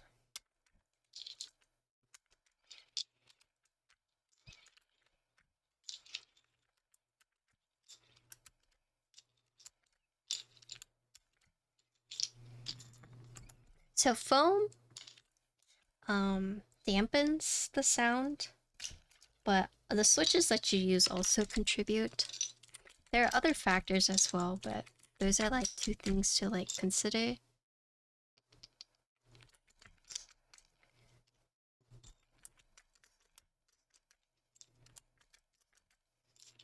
No? No what? This is a demo.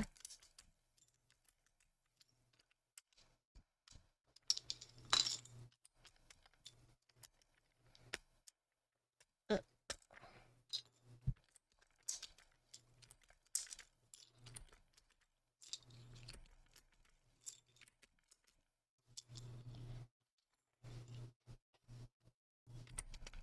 Has L takes about foam? Like what? I don't think there's anything wrong with the foam sound.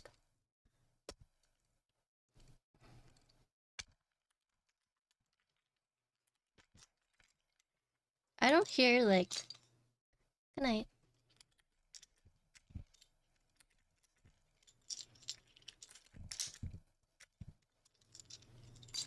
There's like... There's like a debate, and it's kind of like, you know, with WoW, if you're like Horde or Alliance, right? um, but it's kind of like, are you foam or no foam, right? I mean, it's like a little different, but it's one of those things that in the hobby, people have like debates about it. But in the end, it's like preference, right? But yeah, this is a demo for a sponsor.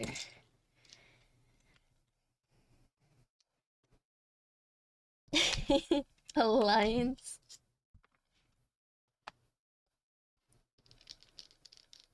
I personally don't have a preference. Yeah, exactly.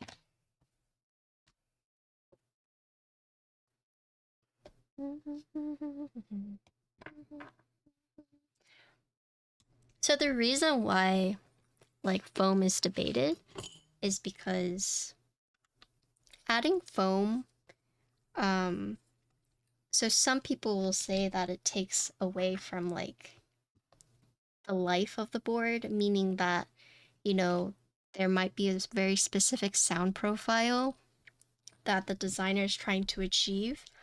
But when you add foam, it makes it sound the same as all other boards because foam, you know, will dampen the sound because like it takes like the resonance that you would get within the case and it just like absorbs it all right.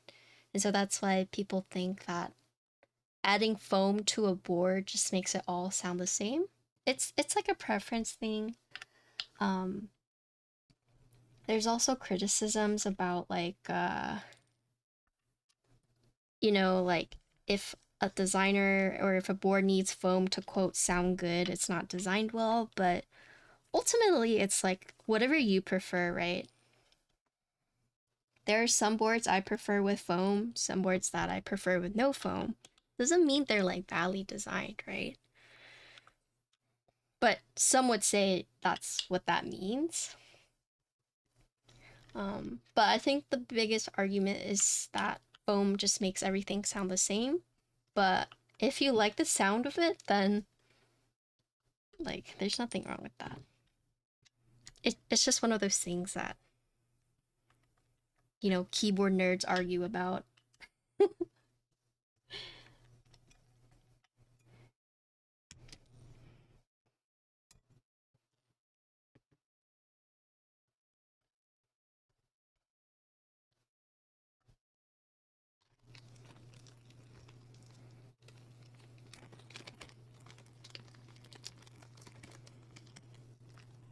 And there's different things that people like base like boards off of. So you kind of have to figure out what you would rank your preferences in a board. So are you so there's looks, there's sound, and there's feel. So those are like the three big categories. And then you as a person have to figure out of those three which is most important to you. Like does sound matter most to you? Does feel or does looks? And for me personally, it's looks and sounds for me, right? Um, No, sorry. It's looks and feels. Looks and feels. Sounds, I don't care. I don't give a shit about how it sounds. Um, but the thing with foam is while it affects like the sound, it can also help with like internally as well, like the structure. So for example, if you use like the softer plate, having the foam to like keep it up just gives it like more like structural support. That's like a more minor thing, but it's like foam has like different purposes. But yeah, mine is how it looks and how it feels, right? Feel and sound and looks for me, but looks still matter, yeah. It's kind of like figuring out what is most important to you and then buying boards based on that.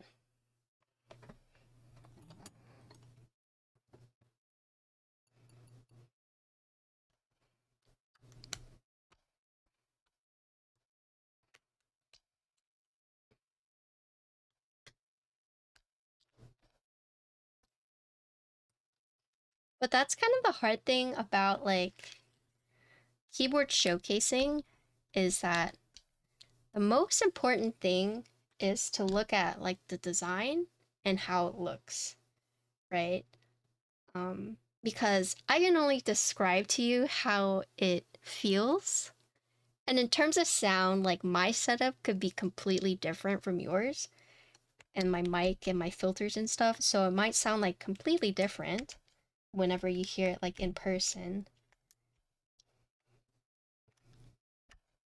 So as like a reviewer, the biggest thing on my end is to, at least what I think is to try and like talk about like the design and like why, oh, this is an interesting design, or this design you might run into problems while assembling it, or this is like easily assembly, or just like, this like the side profile is really neat, or this is how they implemented this mounting, right?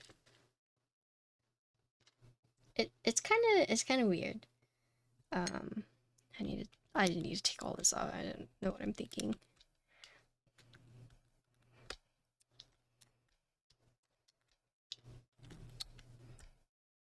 And I guess as a reviewer, I like to think that it it's hard because there's like a fine line between just like criticizing a board versus like reviewing. Like there's a fine line between the two of them. I have not built a zoom pad, unfortunately.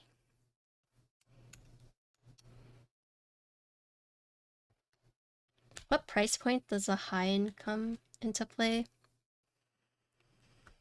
What price point would I consider high end? Is that what you're asking? With how the hobby is now, I would say anything over 300-ish would be considered more higher end. Just with like the nature of like, well, maybe 400 or maybe 350. I would say 350 is the lower end, but anything over 350, that's when I would say it's like 350, 400. It's hard to say because like there are so many boards these days that you can get under 100, under 200, right? Like how much was Type K? Like Type K buying stuff like that would be like just for the case alone, it ended up being what, like $600-700. Kaze was like same, right?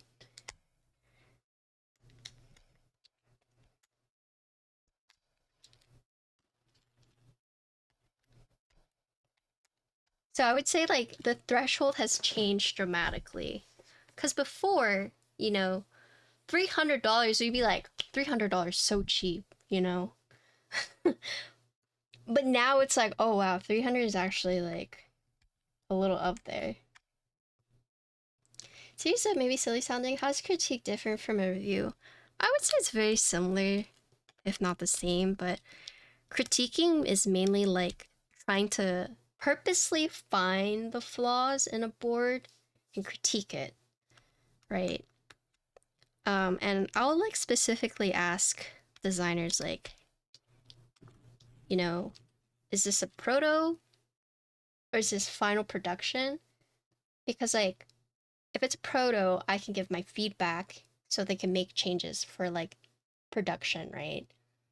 Um, but if it's like the final product, it's like even if I give my input, there might not be anything that they could change, right? So I would say critique is definitely like you're like purposely trying to find like things that you don't like or are wrong or bad about the board. Whereas like a review is more all around, just kind of telling you the facts as it is and letting like you decide, right? But I would say the two are very, very similar. But there are definitely people who are more critical, um, and there are people who are just like buy this, you know. And then there are also people who are pretty neutral. But I guess the biggest thing to remember is that a lot of it is like preference based. And if you can't be like um just like as how do I say it? I don't want to say like neutral, right? But non-biased. It's hard. Yeah, review is giving people the information, explanation. Critique involves your opinion, criticisms. Yeah, they're very very similar, but there's definitely I think a fine line between like people who are like reviewing boards versus people who just are critiquing boards.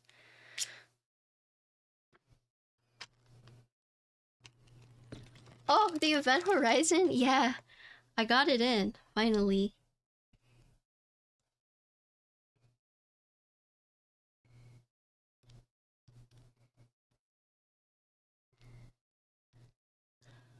My DHL was like, heck you.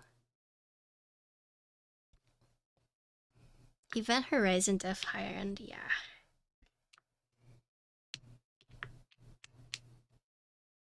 Yeah, I mean, well, coffee. I would say 400 and up. It's then like okay, this is a higher price point at this point, right? But full transparency, I paid close to almost like for Kaze, almost like $800 for it at the time.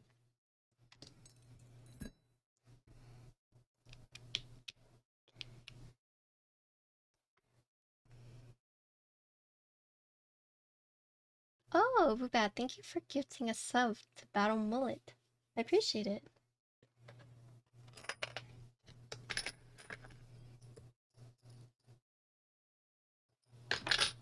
Welcome to the Potato Club. Now I have a bunch of cute emotes. Enjoy them. Thanks again.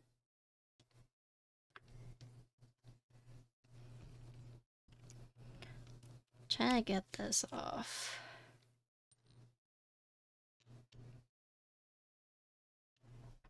There's a 1 hour VIP, no lines at Disneyland.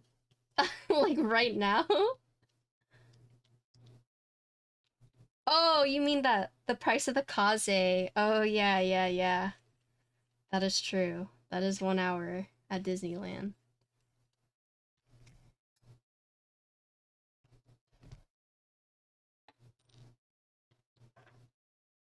But I bought kaze because I wanted to support Ryan.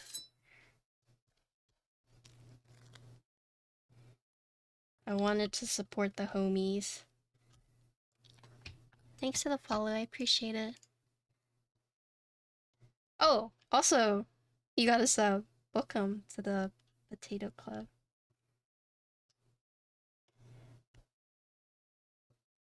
Yes.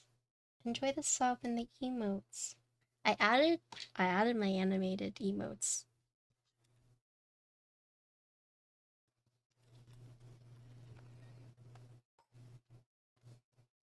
I actually am getting 12 more commissioned.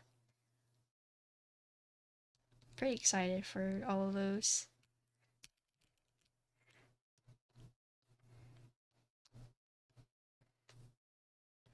I sent the message to the email to my emo artist, and she was like, "I like all of these ideas. I accept your commission." I was like, "Okay."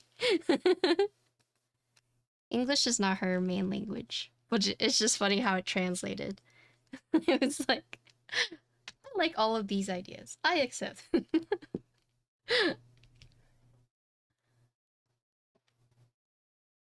That's just all. Thank you. I if there's one thing I'm proud of, it's my emotes. So it's sprites and logos, yeah. It's actually holiday themed too. So if you like hover over, it's actually Rudolph. I try to do that for like holidays.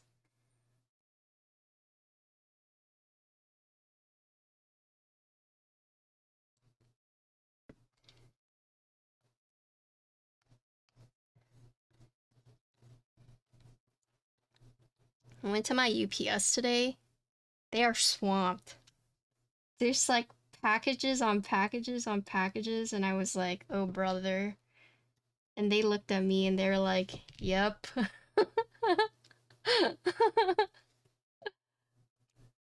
And I'm part of the problem. I'm part of the problem. Because I too brought like over 10 packages to them.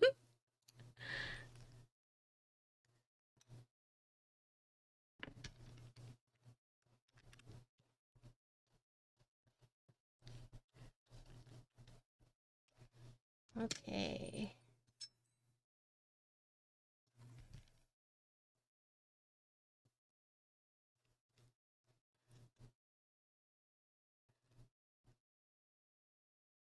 They're gonna kick your packages. Yeah.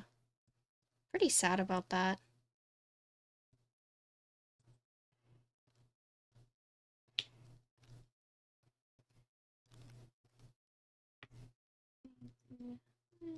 Standing.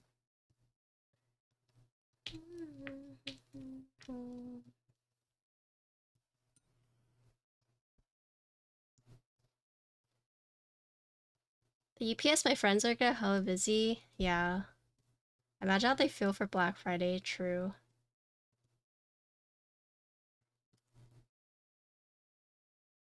My QK75 cover like this? I hope not. God, I hope not.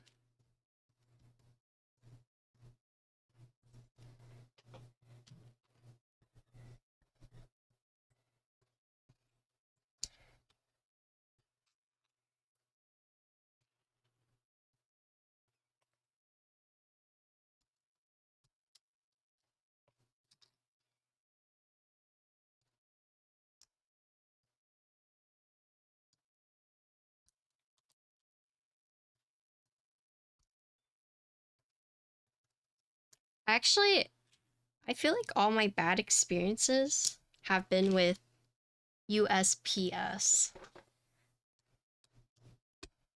I guess maybe it depends on the area you live in. I don't know. All my horror stories have been with USPS.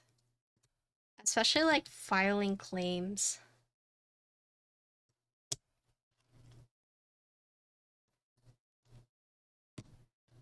Oh, FedEx is pretty bad for me too, yeah. There's another one that's pretty bad.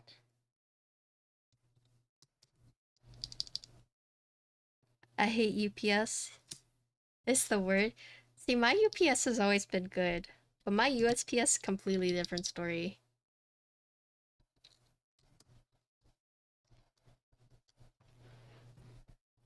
Did I tell you I called the cops on my Amazon dude? Like my dumbass forgot that I did like overnight delivery. So I was like downstairs in the darkness playing my game, and then I saw someone like walk up with a flashlight and like shine through the door because we have a window. And then it freaked me out because they didn't know I was sitting there in the darkness. So I like called the cops. I was like, someone is like looking through my house right now.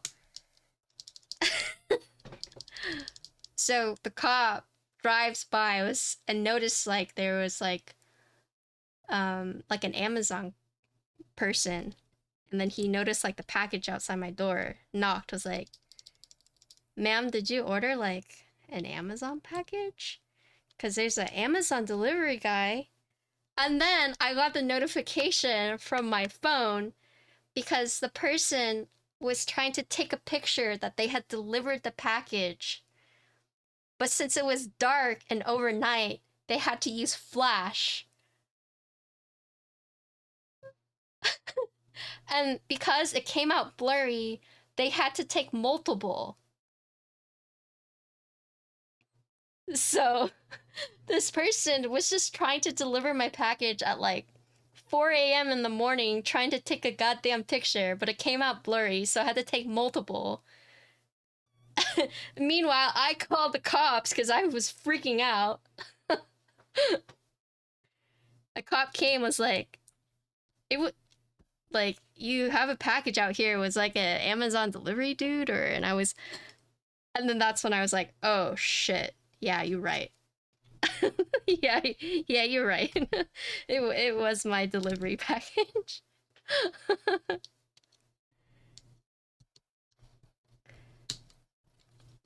Yeah, I mean, it freaked me out.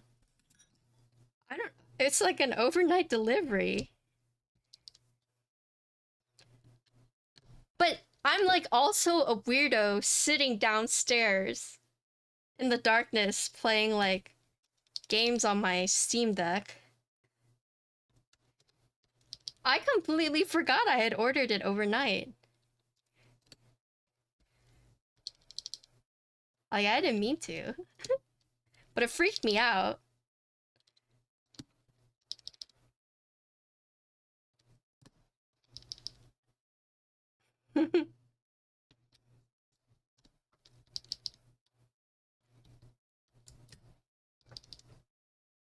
Poor dude. I hope the cop didn't like actually pull him over.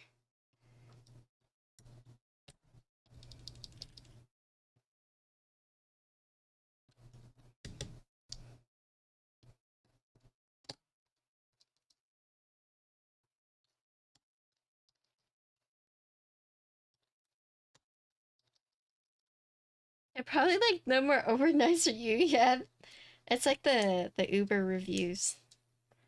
They say this address 1-star review. The delivery drivers rate the houses. They never even bother to deliver it. Well, because the cop station is right by our house. Like we have a hub right by my house. So he was just like already there.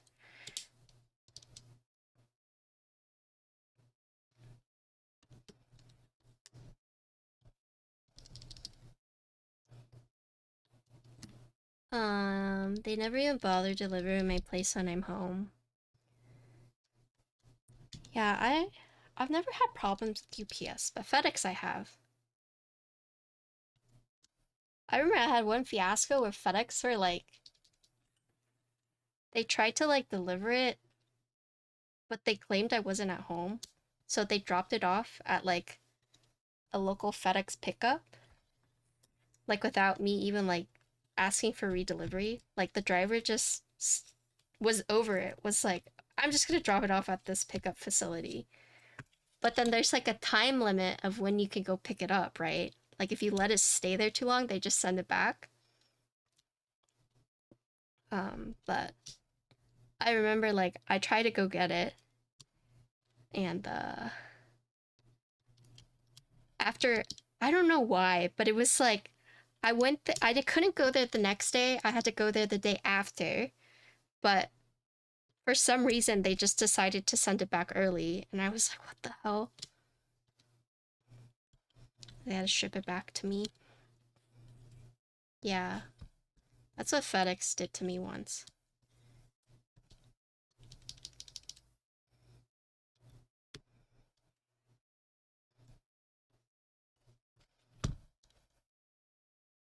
I like DHL though.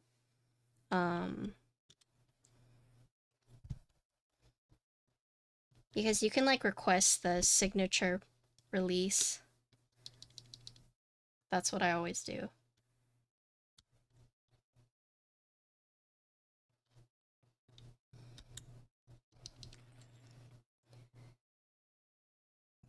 UPS marked my package as delivered. It was in fact not delivered. I got my Dyson delivered by FedEx, and they sent me a photo, and it was like of the truck, not the package at my door, and I couldn't find it, and I was like, oh my gosh, like the FedEx person ran off of my new Dyson, because you can see that it says like Dyson on it, right? So I got like a little scared, but then turns out that my dad brought it in and put it in the garage. It was like so big that he just threw it in the garage. So I was like frantically looking for it. I was like, oh my god. They took my Dyson, my Black Friday Dyson. And it's just like, no, my dad just put it in the garage. UPS is supposed to send a photo delivery, just aired, yeah. Did I tell you guys how brother sent me his like he sent me his like limited edition Fuji tiramisu to build for content, as well as Kiwi had like a bunch of my artisans that he had collected for me.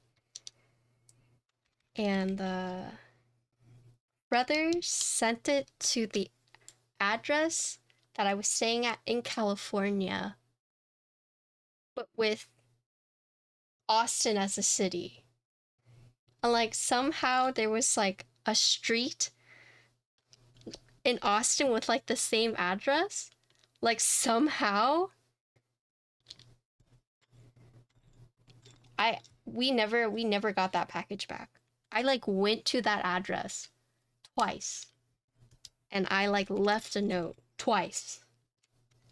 And they never never bothered to just be like, "Hey, I don't have your package." Like it's so easy to just be like, "Hey, I don't have it." But the fact that they didn't contact me after I went twice made me think that they had just opened it.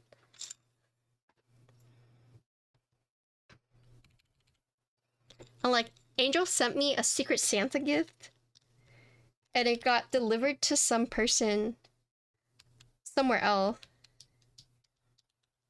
But it had my name on it, but the person opened it anyways, and I'm sure there's like rules how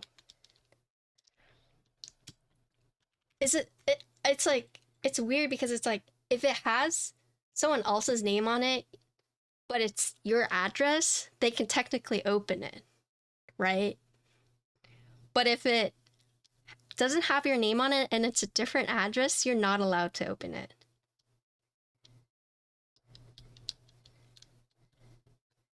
There's like some weird nuance about it.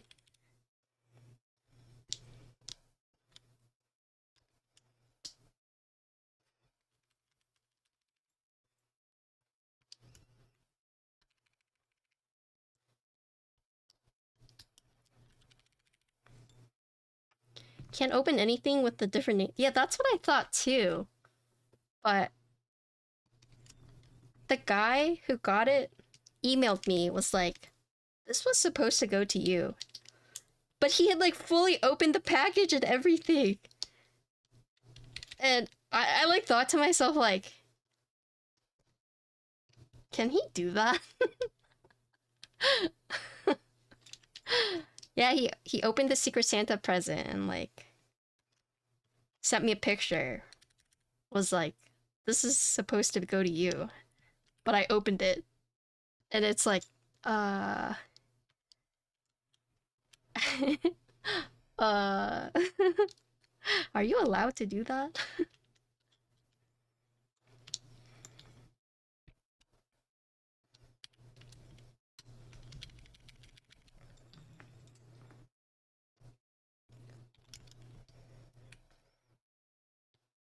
Oh, what am I doing? They found my email because the name was to Twitch partner Xing Wang. And I guess they saw the name on the package and they're like, who? They opened it and they're like, and then it had my real name on it. They were like, hold up.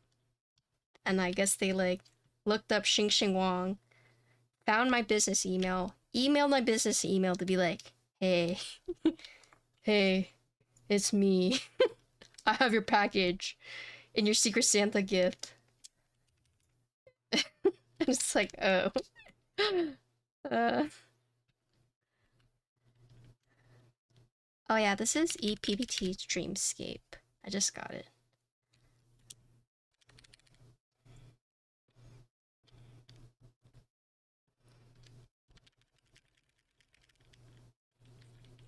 Yeah.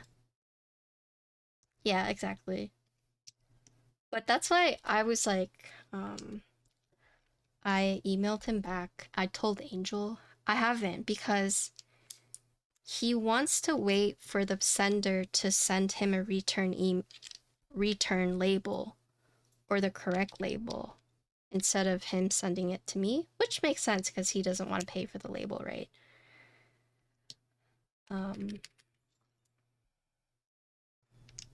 But I don't know what's happening with that.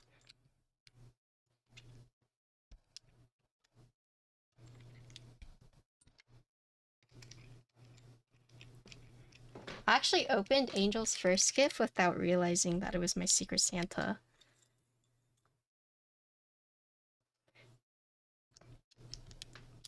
Well, it's like a cutout of my ugly ass troll WoW character. Like my character is ugly. I don't mog it at all. I'm always in boomkin form. But it says like wiki. It's just like this cute little cutout of my character. Like I don't see why anyone would keep it. It's like not sentimental to anyone except for me. Like Angel's gifts are very like thoughtful.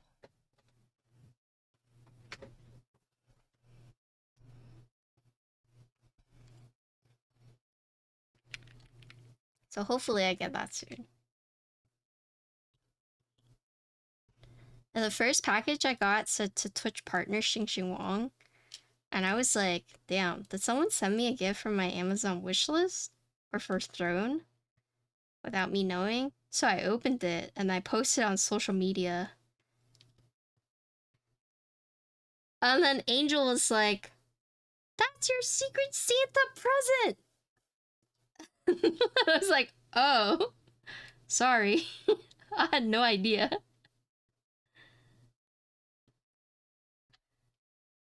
Sorry, Angel.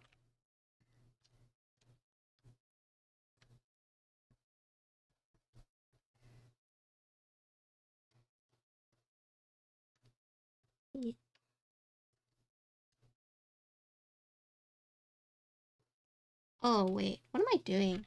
I'm tired.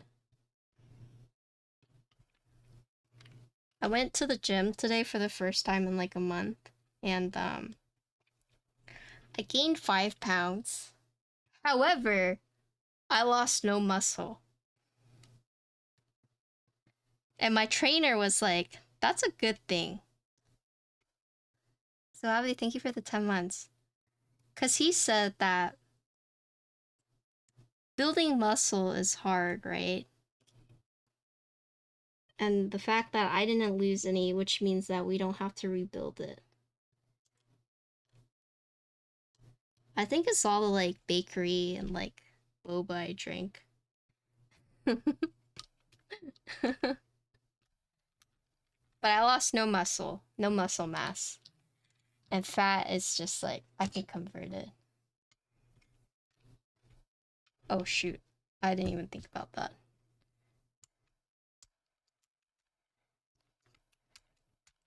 I gained 20 pounds and lost all my muscle.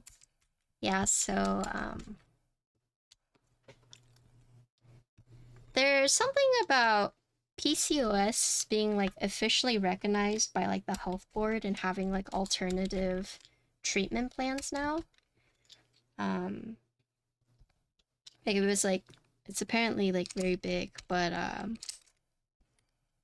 because before, if you found out you had like PCOS, they just, most like OBs will just be like, or most doctors be like, okay, just go on birth control, right? Which is not like a, it's not like, it's not necessarily like a permanent fix, I would say. I don't know, but that's just typically like their first responses. You have PCOS, you go on birth control. Done, right? Boom. But there's like oh, but there's like it's being recognized now, so, and there's gonna be like more practices on alternative. It was a TikTok I saw. I have to find it again and watch it again.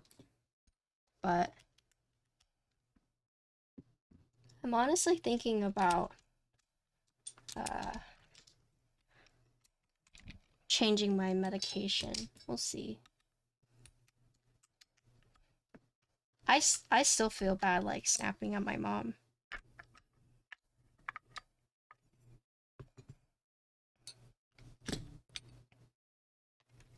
About to have everything from uterus to colon you due to endo. Yeah, I have a history of endo as well, which is why they're like, you have to be on birth control, but it sucked. It really sucks. My cousin actually told me how recently they released a prescription, they recently released a postpartum depression medication, and it's actually based off of studies using women, because a lot of the medications in depression is only tested on males, because researchers believe that females have hormones that would affect the practice or affect the studies or the research.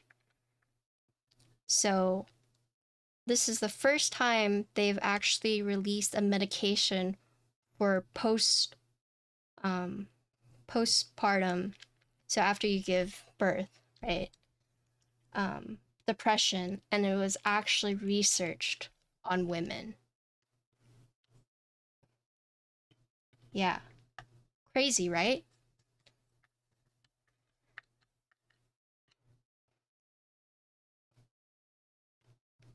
Because postpartum depression was something that hasn't, like, people know it exists, but it hasn't really, it hasn't really been much to like address it. So yeah, they just like released one to help with that. My mom told me she had postpartum depression.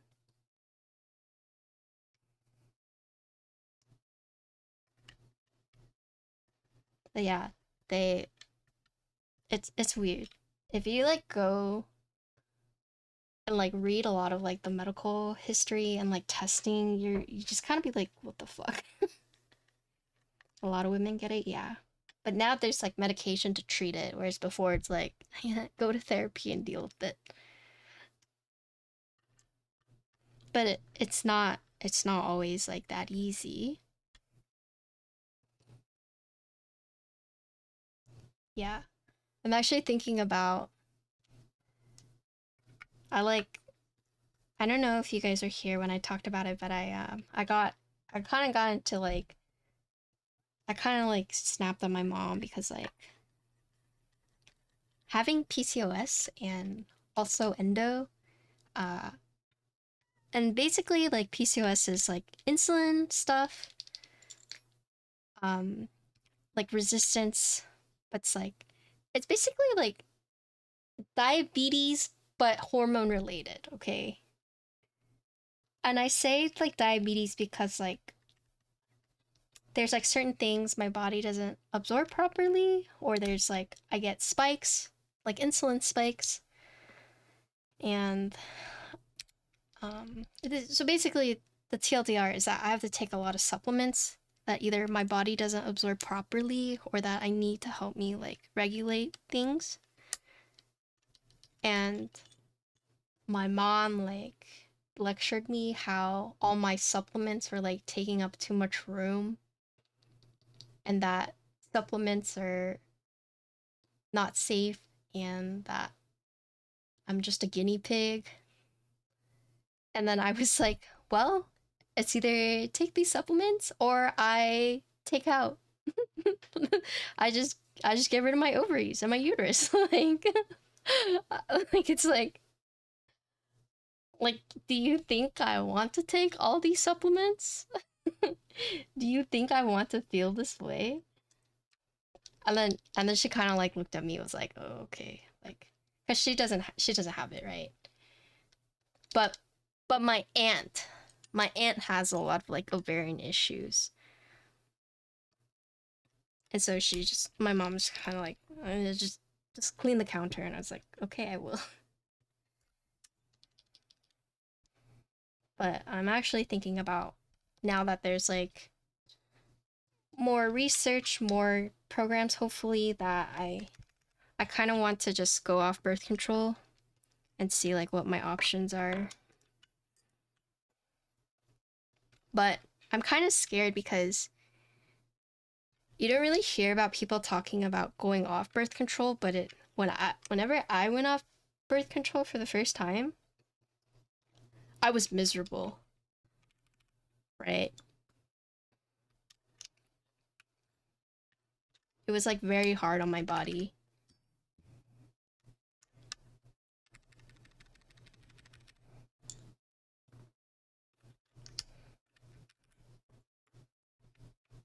I almost died when I went off. That's what my OB was like telling me, like, you have a history of endo, like you you will need to be on it. But I hate it. I hate it so much. I was just about a baseball size. Yeah.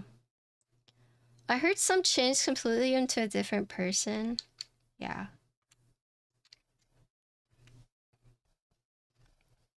That's like the cysts are like no joke. Where you were just in like pain, right? That's kind of what happened with my yeah.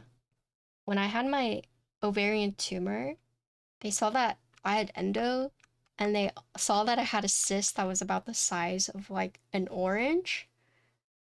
And it's like, yeah, it got to the point where like I was having like gastrointestinal issues with it. And then during my surgery, whenever um whenever they went to go remove it, turns out it was a tumor because they thought it was a chocolate cyst. So chocolate cysts are basically cysts that because cysts are like sacks of fluid, right? And chocolate cysts are cysts that have blood in it, old blood. So it looks brown because you know once blood dries out, it's brown, right? And so they saw it and they were like, it's a chocolate cyst because it's dark, right? Please don't ruin chocolate for me. But when they went in, it was actually just like a solid mass. So they had like misread the ultrasound or the x-ray or whatever. It turns out it was like a solid mass. Yeah. I'm okay, but it was also to the point where like I was having like intestine issues. Yeah, so fibroids, my aunt has problems. She had like she went through hell because of that. I'm so sorry. I mean, I there's actually a lot of um people in my chat that have similar issues, and it surprised me because like it's not really talked about. Yeah. And so like whenever I started like feeling like this and like talking about it, it was like, you know, like girls in my chat would then be like, "Oh, I'm going through something similar," or "Oh, you know, I dealt with that before." And it's like, wow, like this is like so common, right? I saw at IBS. I think I think the hardest thing was like when I first went to my doctor and I told her like I'm gaining a lot of weight out of nowhere. I don't know what's happening.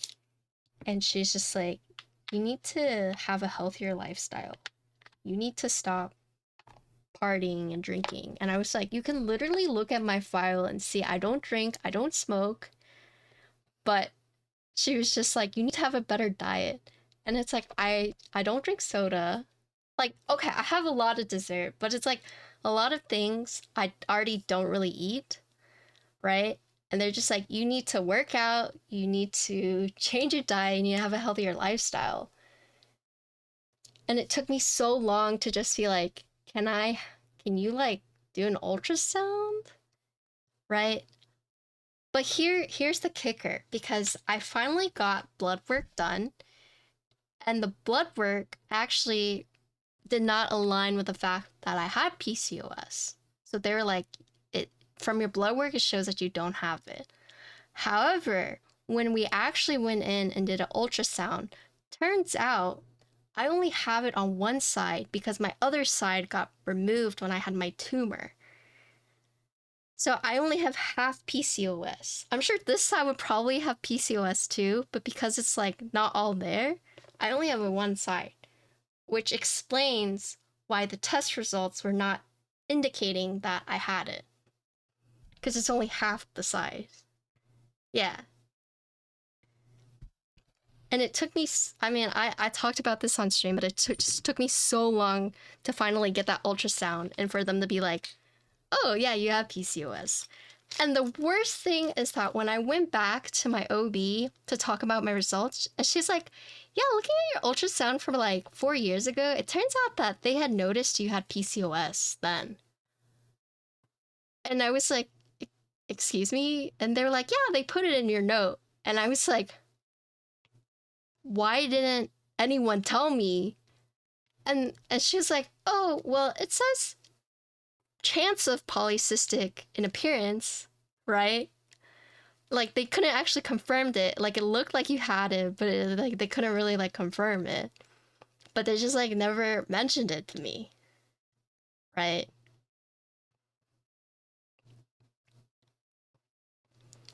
Yeah, it's like all kinds of like it's bad, especially women health. Women health is like so bad. I don't know. It's like I feel like anytime I talk about this, I get like so upset. like like I don't want to talk about it, but I have to talk about it because it's like absolutely insane. Yeah.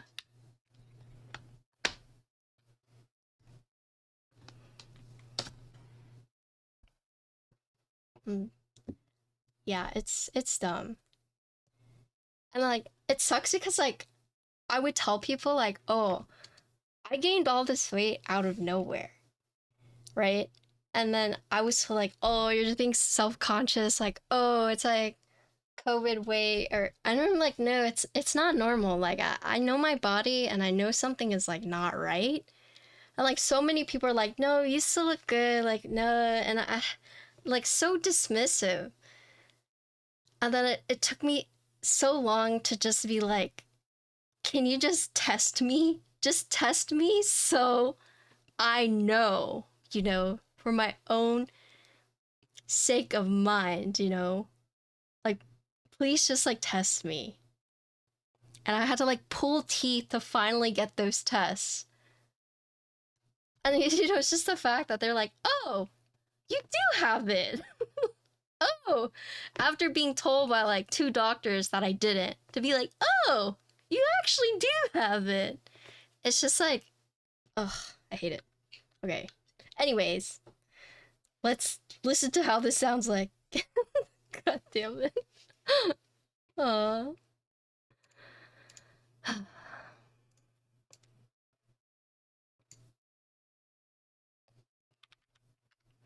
My mom underwent surgery that ended up needing or something. They really explain it, so they put some holes.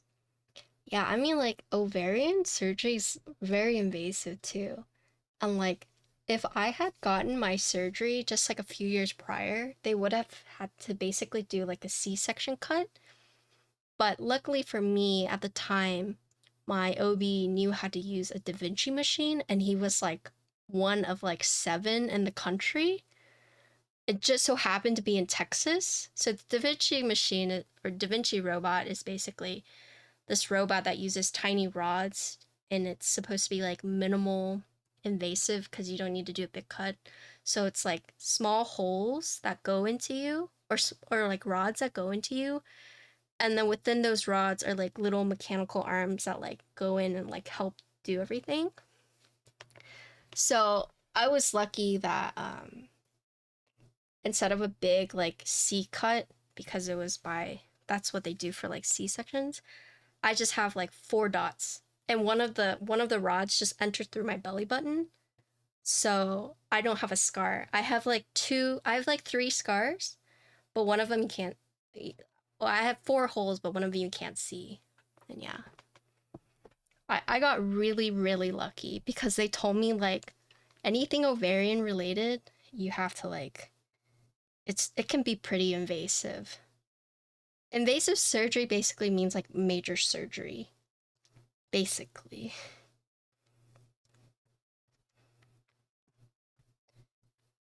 The belly button? Yeah. So I had one here, one through my belly button, and two on my right side. Yeah.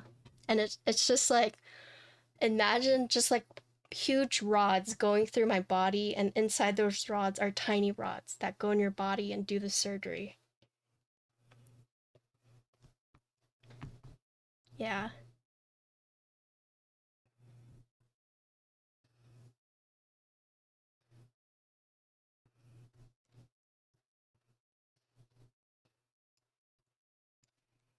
And a good thing I was on my dad's insurance too.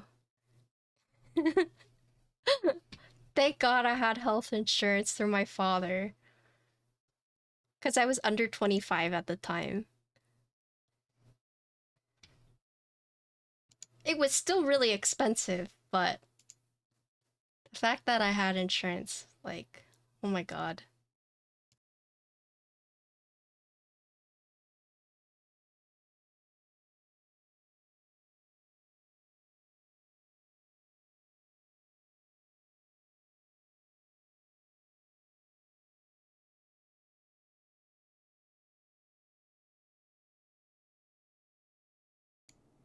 Okay, so this has no foam. No foam at all.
Okay, so I would say that um I would probably use this with foam.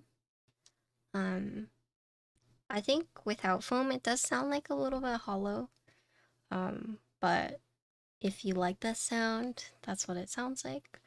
I would probably use the switch foam, but yeah. Like there it's just like a preference thing, but I personally would use foam with this board. I will say that if you're buying this board, that the stabilizers, they're plate mount stabilizers, and I would recommend clipping and maybe re-lubing, retuning. The stock switches or the stock stabilizers they were like they weren't the best, but I mean it's one of those things where like at least it's a plate stabilizer so you can take it out easily. But yeah, in terms of just like the stabilizers, that's like my biggest critique. But of course, I would recommend tuning your stabilizers regardless. But yeah, this is the board. So we did take all the foam out. Um, yeah, sure, insty. So this is the Paw65 for those who might not know what it is. It's a 65% with a top right corner knob. It is a dual toned board, so you can see this top accent piece is one color, and then the bottom case is another one. The ears, so this is a plastic, and it acts as a diffuser for this top LED part. And if you don't like the ears, you can also get this. So this is actually what it came with, but this has a diffuser piece, so you can still see the LED strip right here. So the ears attach on the two sides right here. So it's the same thing for right here. You got the two sides, so you can pick. Do you want the ears or do you want this, right? And it's interesting because you see, this is actually not a straight line. And since it attaches right here and there's no middle part, by having the curve, it actually hugs the side of the keyboard, right? And these two provide more support, so you don't technically need a screw in the middle, right? So that is a neat design with a curve. But here's the front. Here's a side. So once again with the curvy, you have this curvy side. Here you can see the top piece, the accent. Here's the back. So it does have the small paw weight. And then this part, so this circle is alu, right? So same as the case, but then this part is silicone. So it's like a squishy paw. And then you have the silicone feet that came pre-installed. But as you see on the board, there are no like harsh, or there's no straight lines. It's all very curvy. And then it has a centered USB port. And the ears and the diffuser actually rest above that. Here's that, the front lip. This does have tri-mode connectivity. There are 3 colors. You can buy the bare bone kit starting at $79. There is a tri-mode, a flex cut, and non-flex cut PCB, so 2 PCB options. And if you buy the assembled one is $99 for switches and keycaps. And depending on the color you get, well, yeah, it's called the paw. So it could be whatever. The Paw65. But yeah, I'll show you guys the product page so we can look at it real quick. I think there are still units in stock from Chilkey. Every hour.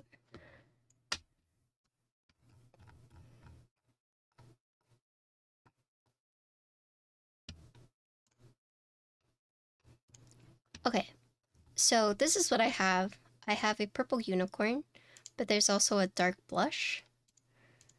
So this is with the black bottom piece. And you have the wild rose, which has the red bottom and like a cream top. And then you can get tri-mode or you can get flex cut or non-flex cuts. So this is bare bones, right? But if you get the assembled edition, so the assembled edition, the purple unicorn comes with this one, and it's PBT keycaps. Do they have it? So this is for the pink and black one. This is DSS, which is a different profile. This one is also DSS. But then this one is going to be cherry.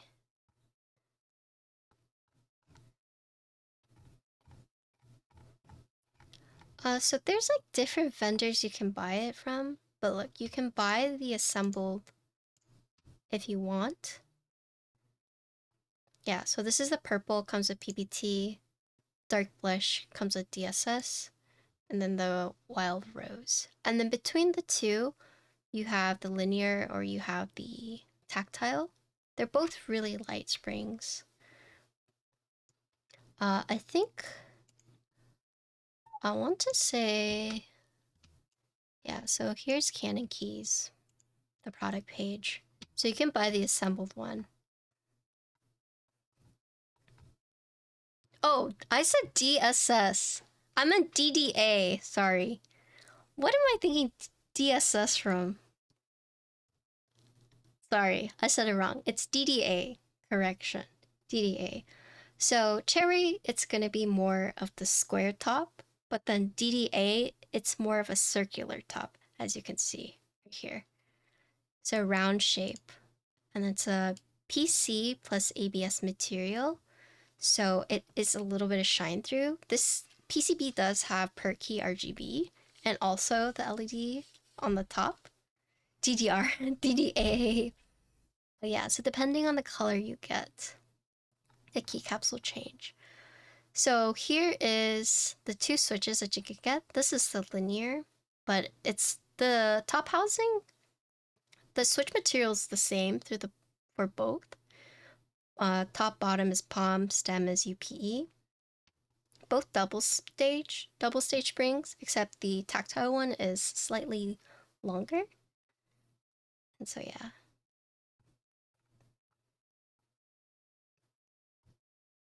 Pretty neat. But yeah, it can be wireless. So Canon Keys has it, but if you're looking for like the in stock one, fully assembled is $99, and then bare bones is $79. So this one you will still need switches and keycaps.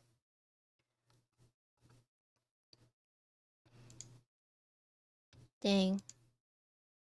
Someone used frost switch. Frost switch looks really good on it, huh?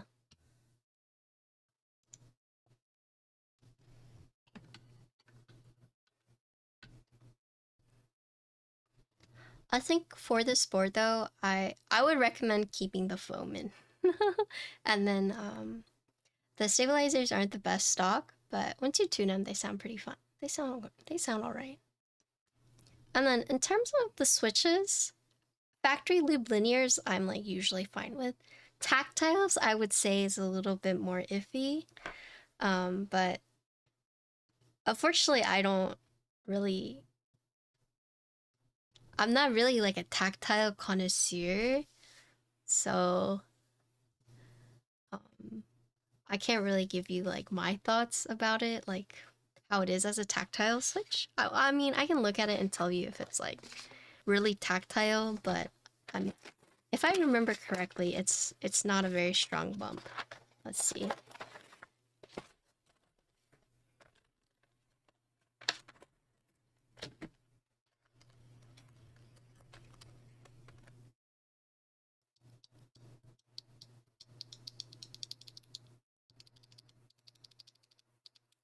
Okay, so I would actually say it has a pretty pronounced bump, but it's light because the spring is really light, right? But it does have a pretty, I would say it has like a medium bump.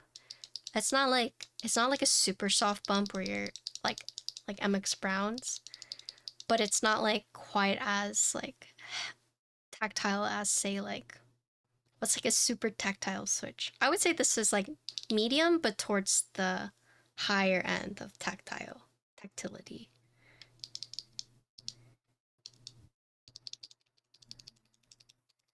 Yeah. But being factory looped, I would still probably hand loop these. In terms of the linear ones, though, I would just use it stock. But yeah, these are the two switches that you can get with the keyboard if you do the assembled version.